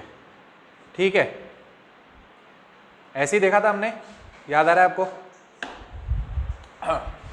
ये सबसे पहले क्या होता था, कोई एक्टिव वॉल्केनो होता था। ठीक है, एक्टिव वॉल्केनो से हम दूसरी जगह जाते थे तो क्या बनता था फ्रिंजिंग रीफ। अभी फ्रिंजिंग रीफ किसके अलोंग बनती थी, ये जो एक्टिव वॉल्केनो होगा उसके अलोंग, उसके साइड में बन रही थी। अभी इसके साइड में क्यों बन रही है, क्योंकि रीफ बनने के लिए आपको क्या चाहिए, कोई जगह चाहिए ना, कोई एक प्लेटफॉर्म चाहिए, किसी सॉलिड जगह पे बीच में ये चीज बनती है। तो इसके अराउंड जो थी फ्रिंजिंग रीफ डेवलप हुई थी, ऐसा ही हुआ था। थर्ड स्टेप में क्या होता था, थर्ड स्टेप में क्या होता था, थर्ड स्टेप में क्या आपकी बनती थी, बैरियर रीफ, और फोर्थ स्टेप में क्या होता था, क्या बनता था, अटोल। अभी ये कैसे बनता था, सारी चीज़ें किस में बताई गई हैं, ज्योग्राफी में बताई गई थी। ठीक है, फिलहाल के लिए इन्वायरमेंट में ज़रूरी है नहीं, कुछ ज़रूरी नहीं है। क्या ज्योग्राफी में ज़रूरी है, बहुत ज़्यादा ज़रूरी है। वापस से जब आप नए बच्चों को ज्योग्राफी पढ़ाई जाएगी तब बताया जाएगा। अभी मैं एक एक करके आपको सारी ज्योग्राफी भी कराऊंगा तो फिर तो नहीं खत्म होगा। ठीक है, घर पे जाके आप देख लेना। ठीक है, अलग अलग टाइप थे रीफ के। सबसे पहला क्या था, फ्रिंजिंग रीफ होता था, बैरियर रीफ होती थी और अटोल होता था। ठीक है, तो ये फोटो थी उसकी। और कोरल रीफ के बारे में और क्या चीज़ पता चली हमें, कोरल रीफ के बारे में भाई एक चीज़ पता चली, क्या कि ये बड़े ज़्यादा क्या होते हैं, सेंसिटिव होते हैं किसी भी चेंज के लिए। जो एक कंडीशन इनके सर्वाइवल के लिए चाहिए वो क्या है, बहुत ज़्यादा ब्लीक, बहुत ज़्यादा थिन है। ठीक है, परफेक्ट क्लाइमेटिक कंडीशन जो इनको चाहिए इनके सर्वाइवल के लिए, अगर वो होगी तभी जो है ये कोरल रीफ जो है सर्वाइव कर पाती है। एनी चेंज इन टेम्परेचर, ठीक है, ऑफ वाटर, ठीक है, any change in temperature of water, या वाटर में क्या हो गया, पॉल्यूशन, ठीक है, या कोई ऑयल स्पिल हो गया, ऐसी बड़ी सारी चीज़ें हो सकती हैं। ठीक है, जिसकी वजह से क्या हो सकता है, कोरल जो रीफ है वो क्या कर सकती है, धीरे धीरे करके दे कैन डाई ऑफ। ठीक है, और धीरे धीरे करके जब वो मरेंगी तो क्या होगा, इनका कलर जो है वो जाना स्टार्ट हो जाएगा। वही जो प्लांट उसके अंदर रह रहा है वो धीरे धीरे करके मरना स्टार्ट हो जाएगा, है ना। मानो अगर ये कोरल रीफ कहीं नीचे है, ऊपर कोई ऑयल स्पिल हो गया, है ना, ऑयल स्पिल हो गया तो फिर वही सनलाइट नीचे नहीं आ पाएगी। ठीक है, फिर ये अपना खाना नहीं बना पाएगा।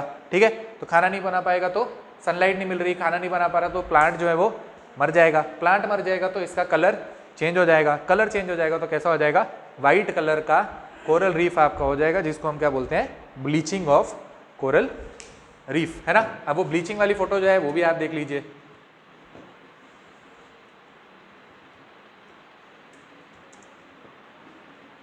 ये आपको फोटो दिखा रहा है ब्लीचिंग ऑफ कोरल रीफ की। ये देखिए आप, यहाँ पर क्या हुआ है, कोरल रीफ की, ये आप देखिए, ये क्या हो गया, कोरल रीफ की ब्लीचिंग हो गई है, सारा का सारा कलर चला गया। अब क्या हो गया, वाइट कलर का हो गया है।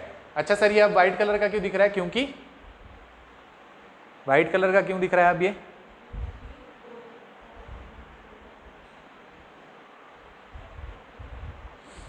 पहले कलर किसकी वजह से था, पहले कलर जो इसका था वो किसकी वजह से था, ज़ूज़ैंथेलाई की वजह से था, है ना। अब क्या हो गया, ज़ूज़ैंथेलाई मर गई तो अब कौन से कलर का हो गया, अच्छा वाइट का ही क्यों हो गया, अगर ज़ूज़ैंथेलाई मर गई तो फिर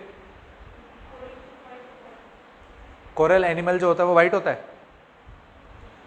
ये कोरल एनिमल है इतने बड़े बड़े जो आपको दिख रहे हैं, हाँ, वो बाहर का उनका वो कैल्शियम कार्बोनेट होता है ना, लाइमस्टोन, है ना, जो प्रोटेक्शन आपको वो दे रहा था, कोरल पॉलिप जो इसको प्रोटेक्शन दे रहा था, इसको किस बात का प्रोटेक्शन दे रहा था ना, शेल्टर दे रहा था। वो क्या है, वो जो शेल्टर देता है वो बाहर एक के ऊपर बनता जाता है ना, वो क्या होता है, कैल्शियम कार्बोनेट, या फिर आप उसको बोलते हो लाइमस्टोन। वो कौन से कलर का होता है, वाइट कलर का होता है ना, सही बात है, ठीक है, वो कौन से कलर का होता है, वाइट कलर का होता है। ठीक है, और वो कैसे बनाते हैं कैल्शियम कार्बोनेट, लाइमस्टोन वगैरह, ये पानी के अंदर होता है ना, डिजॉल्व सॉल्ट होते हैं, है ना, कैल्शियम के सॉल्ट होते हैं ना। आप जब घर में पानी पीते हो उसको बॉईल करोगे तो नीचे वाइट वाइट रह जाता है, कभी कभी आपने देखा होगा। टंकी आप ऊपर वाली साफ करोगे तो उसके नीचे वाइट वाइट होते हो, तो सारा क्या होता है, कैल्शियम। तो कैल्शियम जब पानी के अंदर है, वो कैल्शियम को यूज़ करके कोरल जो पॉलिप होता है एनिमल, वो अपना क्या बनाता है, शेल्टर बनाता है ना। यही सारी चीज़ें थी, यही सब था। अभी कोरल कब डाई करेगा वो सारी चीज़ें बता दी। अब आपकी बुक में यही सब लिखा होगा कि भाई इसमें जो है टेम्परेचर बड़ा सेंसिटिव है और गर्म पानी नहीं मिलना चाहिए। ठीक है, अचानक से जो है पानी, इसको एकदम क्लियर वाटर चाहिए। आप जहाँ पर भी फोटो देख रहे हो तो पानी क्या है, एकदम साफ, एकदम क्या है, साफ पानी। आप नेट जियो वगैरह खोलते हो तो एकदम बढ़िया से जो डाइवर अंदर जाता है तो एकदम पानी जो होता है क्रिस्टल क्लियर होता है। पानी भी अगर गंदा हो जाए, पॉल्यूशन हो जाए, टर्बिडिटी हो जाए, पानी क्लियर नहीं रहेगा तो भी कोरल रीफ जो है वो मर सकती है। ठीक है, क्या चीज़ हो गया,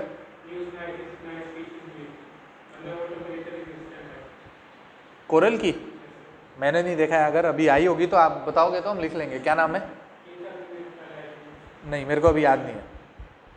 ठीक है, आप लेकर आना, अगर होगी तो हम देखेंगे। ठीक है,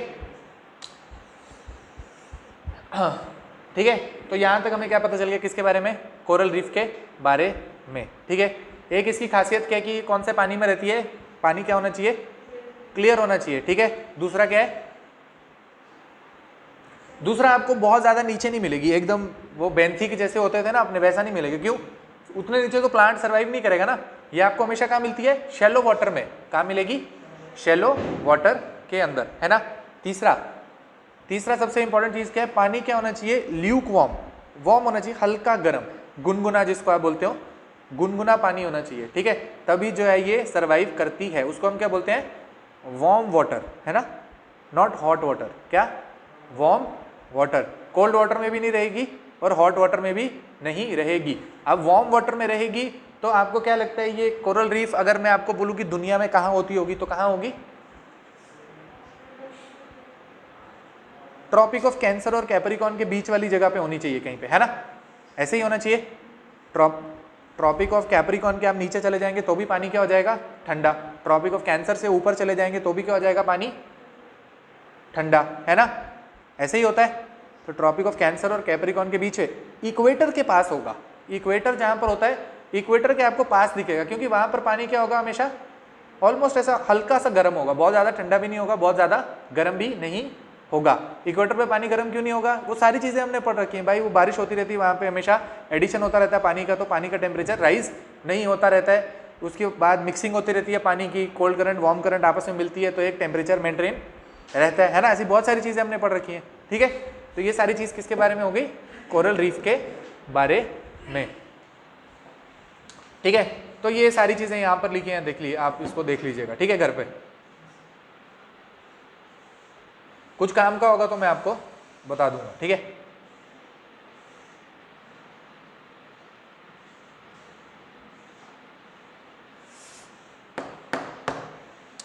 आप देखिए यहाँ पर वो एक लाइन लिखी है, क्लासिफिकेशन एंड देयर लोकेशन। वहां पर लिखा है, देखिए आप, फ्रिंजिंग, पैच, बैरियर और अटोल। ठीक है, लिखा है।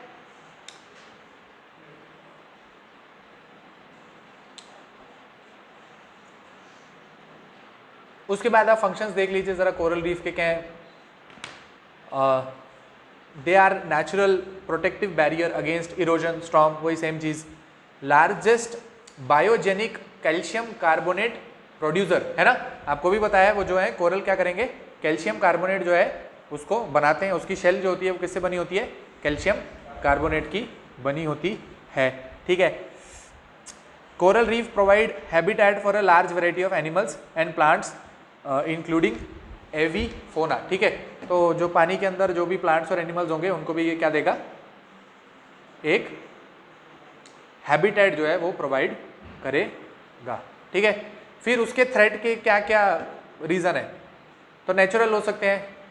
ठीक है, उसी को क्या बोला है, ब्लीचिंग, वहां पे लिखा है। फिर एंथ्रोपोजेनिक, जो इंसानी रूप से बनने वाले जो कॉजेज हैं, उनमें क्या है, केमिकल पॉल्यूशन हो गया, पेस्टिसाइड वगैरह, कॉस्मेटिक्स जो है वो आपके कहाँ जा रहे हैं, पानी के अंदर जा रहे हैं। इंडस्ट्रियल पॉल्यूशन हो गया, मैकेनिकल डैमेज हो गया, न्यूट्रिएंट का लोडिंग हो गया। न्यूट्रिएंट लोडिंग मतलब वही यूट्रोफिकेशन टाइप, है ना, न्यूट्रिएंट का लोडिंग, या फिर सेडिमेंट का लोडिंग। अभी सेडिमेंट भी आ जाएगा तो आपको पता है क्या हो जाएगा, सेडिमेंट अगर वहां पर आ गया तो क्या हो गया, सेडिमेंट आता है तो पानी गंदा हो जाता है ना, उसको क्या चाहिए, क्लियर वाटर चाहिए। ठीक है, तो ये सारी चीजें जो है जिसकी वजह से इसको बहुत ज्यादा थ्रेट है। ठीक है, फिर वो कोरल ब्लीचिंग की फोटो दिखाइए आपको, वो घर पे जाके आप देख लीजिएगा, उसमें ऐसी भी कोई भी चीज नहीं है बताने वाली। ठीक है, तो आप देखिए सबसे ज्यादा वही लिखा है कि टेम्परेचर जो है उससे सबसे ज्यादा ये क्या है, सेंसिटिव है। ठीक है, टेम्परेचर को सबसे ज्यादा सेंसिटिव है। उसके बाद क्या है, सेडिमेंटेशन, फ्रेश वाटर डाइल्यूशन, फिर इनऑर्गेनिक न्यूट्रिएंट्स, जरा देखते हैं क्या लिखा है।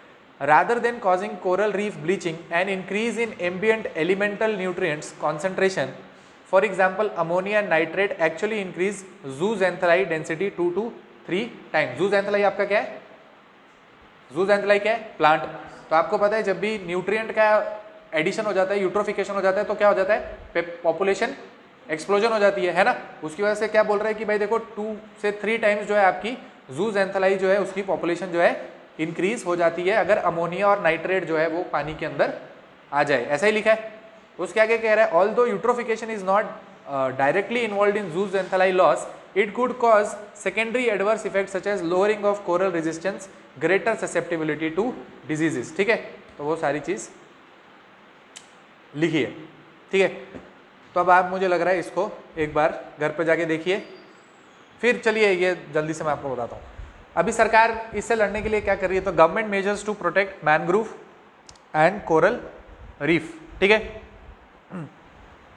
तो सबसे पहले एक चीज लिखी है, the government seeks to protect, sustain and augment mangrove and coral reef in the country by both regulatory and promotional major.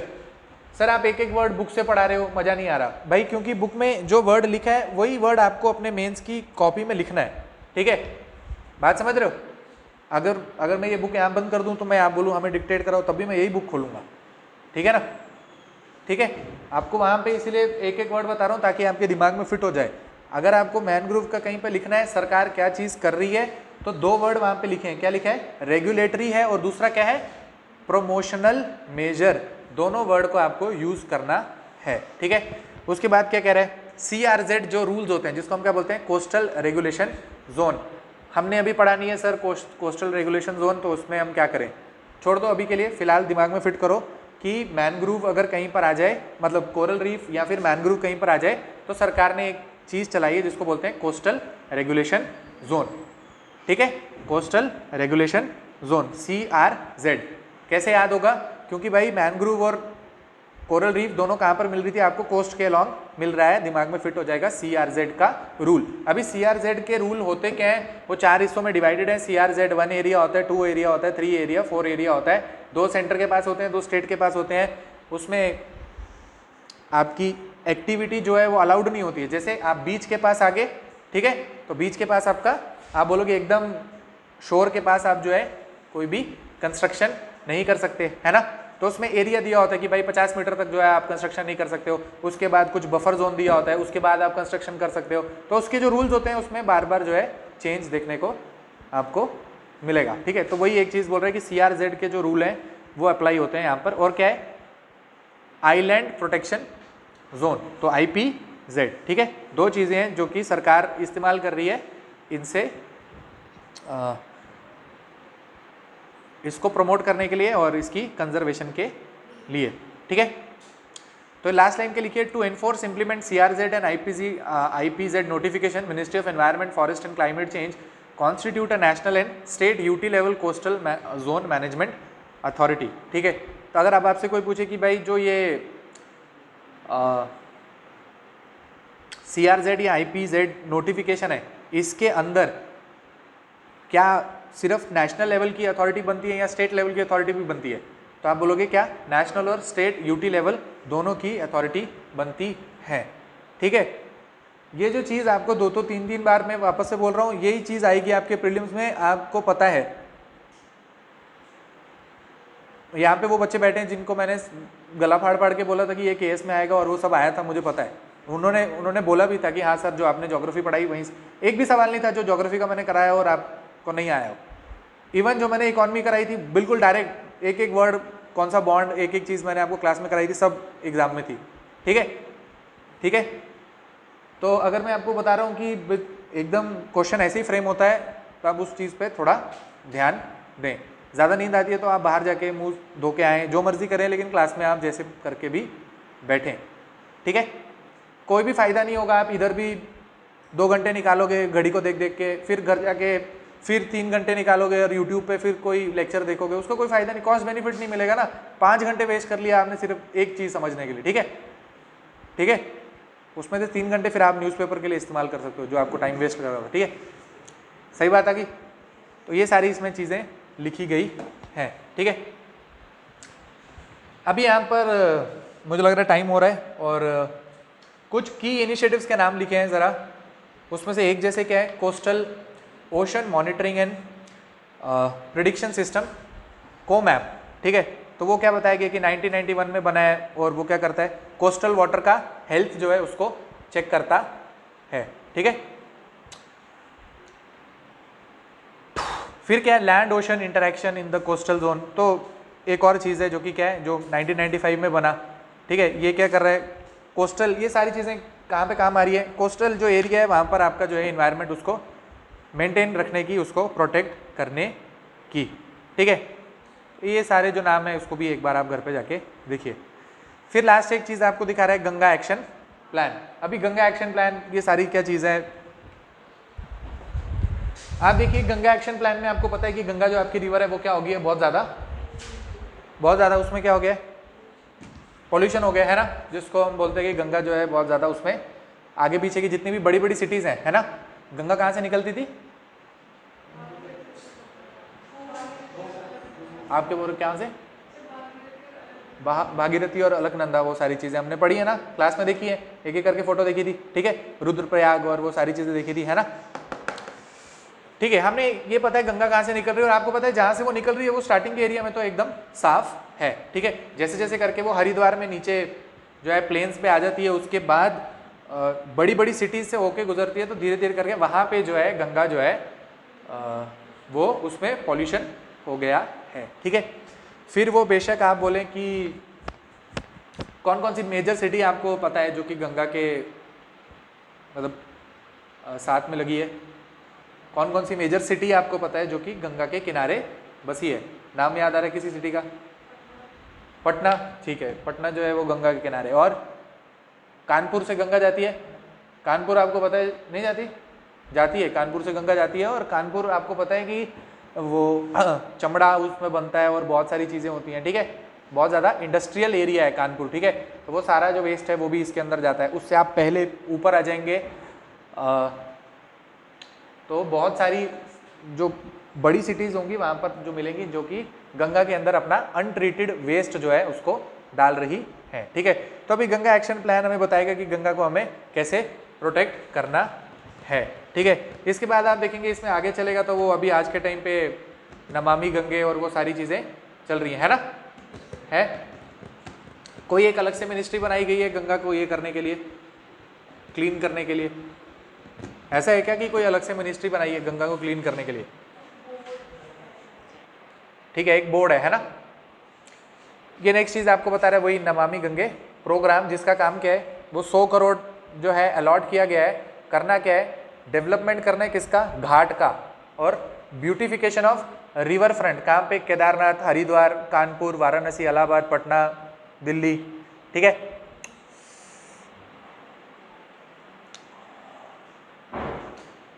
ठीक है, तो इसके अलग अलग बीच में सब टाइप है। ठीक है, जैसे अलग अलग बीच में प्रोग्राम चल रहे होंगे, निर्मल धारा, अविरल धारा, तो क्या है, निर्मल धारा में क्या कर रहे हैं, ministry of drinking and water and sanitation जो है, ministry of drinking water and sanitation scheme for all Ganga bank ग्राम panchayat free from open defecation by 2022, उसको जो है इम्प्लीमेंट किया जा रहा है किसके थ्रू, नमामि गंगे प्रोजेक्ट के थ्रू। ठीक है, और जो अविरल धारा है उसमें क्या है, अविरल धारा में क्या कर रहे हैं, restoration and conservation of wetland. ठीक है, ठीक बात है। ठीक है, तो चलिए आप जो है इसमें ये खत्म ही हो गया, जो एक आज चीज़ यहाँ पे लिखी है उसको जो है आप देखिएगा, इसके अंदर एक फंड को बनाया गया है, वो आप कॉपी में लिख लीजिए, क्या लिखा है, clean Ganga fund, clean Ganga fund को बनाया गया है। ठीक है,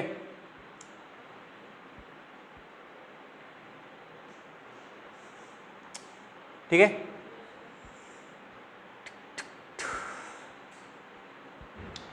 तो ये क्लीन गंगा फंड को भी आप जो है एक बारी घर पे जाके रीड करिए। ठीक है, ये तो एक्चुअल में क्या है, करंट अफेयर का पार्ट है। ठीक है, ये एक्चुअल में क्या है, करंट अफेयर का पार्ट। इधर जो लिखा है क्या वो आएगा नहीं, उसमें आप अब लेटेस्ट घर पे जाइए, लेटेस्ट आप घर पे जाइए, देखिए नमामि गंगे में लेटेस्ट जो आपको डेटा मिल रहा है, उस नमामि गंगे प्रोजेक्ट में कितना काम जो है सरकार कर चुकी है। ठीक है, जो इसके ऑब्जेक्टिव थे कि हम क्या करेंगे, ब्यूटिफिकेशन ऑफ घाट्स वगैरह ये करेंगे और पॉल्यूशन वगैरह को कम करना है। ठीक है, तो उसमें से कितनी चीज़ें हो चुकी हैं उसको, वो सारी चीज़ें आप क्या करें, करंट अफेयर वाली मैगजीन या फिर न्यूज़पेपर से करें ट्रैक। ठीक है, तो यहाँ पर आपका जो ये चैप्टर है वो हो गया ख़त्म। ठीक है, ये चैप्टर आपका यहाँ पर हो गया ख़त्म। अब इसके आगे जो भी चैप्टर होगा उसको हम करेंगे शुरू कल। ठीक है,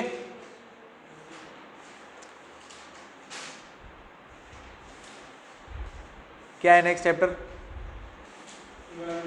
हाँ, तो अब आप देखिए कुछ काम की चीज़ आना स्टार्ट हुई है, ठीक है, क्योंकि हमें पता है एनवायरमेंटल पॉल्यूशन जो है, इधर जो भी चीज़ें लिखी हैं उसके नाम वहाँ से जो है एग्जाम में सवाल आ रहे थे। देखे थे ना, पॉल्यूटेंट के सवाल पहले दिन जब हमने निकाला था तो पॉल्यूटेंट से बहुत सारे सवाल थे। इसमें जो भी लिखा है वो सारी की सारी चीज़ें जो है बहुत ही ज़्यादा आसान है, इसमें कुछ भी नहीं है, ज्योग्राफी है ये, ठीक है, कोई भी इसमें ऐसी चीज़ नहीं है जो है बहुत ज़्यादा डिफिकल्ट हो, पर हम देख लेंगे, ठीक है।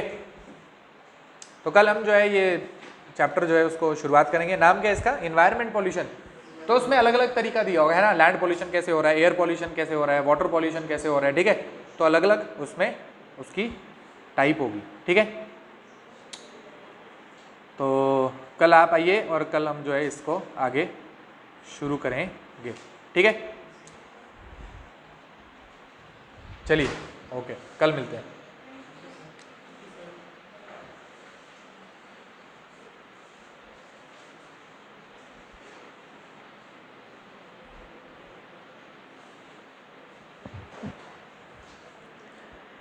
यार बहुत लंबा चैप्टर है ये तो।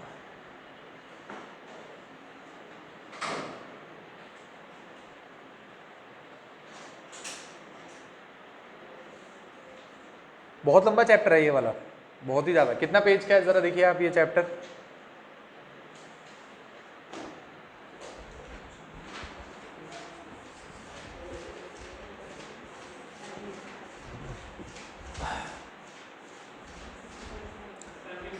सेवनटीन पेज का है ना।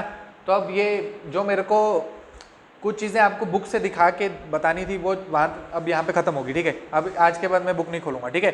मैं सिर्फ यहाँ पर आऊँगा और आपको बताऊँगा, लेक्चर जैसे मिलता है जिसमें आपको सारी चीज़ बताई जाएगी, मैं बोर्ड में बताऊँगा, जो भी फ़ोटो आपको दिखाऊँगा, लेकिन आप घर जाके इसको रीड करेंगे बुक से खुद, ठीक है। अभी एक एक करके अगर मैं ऐसे करूँगा फिर तो बुक नहीं खत्म हो पाएगी, वो तो 435 पेज है उसके, ठीक है, ठीक है। वो स्टार्टिंग का कुछ था जहाँ पर थोड़ी डेफिनेशन वगैरह ऐसी थी, तो एक आध चैप्टर जो था उसको बुक से देखना था।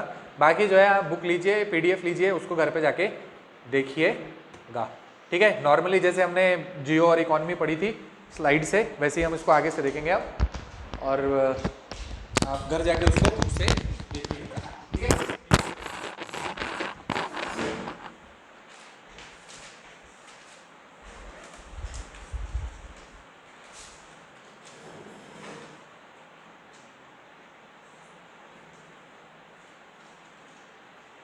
और मैं अभी भी आपको बता रहा हूँ कि अभी तक हमने जो पढ़ा है उसमें से एग्जाम में आने वाली चीज़ कभी कोई भी नहीं है, मेरे हिसाब से अभी तक एग्जाम में आने वाली कोई भी चीज़ नहीं है, ठीक है। क्योंकि मैंने आपको पहले बताया काम की एनवायरनमेंट में जो चीज़ है वो तो लास्ट में है, ठीक है, उसमें मुझे ज़्यादा टाइम देना है। और पर क्योंकि अब नया मुझे पता नहीं है ना कौन से हिसाब का बच्चा, कोई एकदम नया बैठा है, जैसे कोई लड़की कर रही है वो आई नहीं रही है ना, उसको लगे सामने तो पता नहीं क्या ही पढ़ा दिया है, ठीक है ना। हाँ, तो हम आगे बढ़ेंगे, थोड़ी स्पीड तेज रखेंगे, ठीक है। और अगर आप घर जाकर नहीं पढ़ सकते तो आप पहले पढ़ के आओ, ठीक है। आप क्लास स्टार्ट होने से पहले मैं आपको बता दिया मैंने कौन सा चैप्टर हम पढ़ रहे हैं, ठीक है। तो अगर किसी को बहुत ज़्यादा डिफिकल्ट लग रहा है कि यहाँ से कुछ लग रहा है, आप एक बार घर पे बैठो और उसको रीड करो, 3-4 पेज उसके लिख के आओ, और उसके बाद आगे क्लास में जो चीज़ बताई जाए आपको बाद में लगे कि हाँ थोड़ा थोड़ा वर्ड लगा, ठीक है।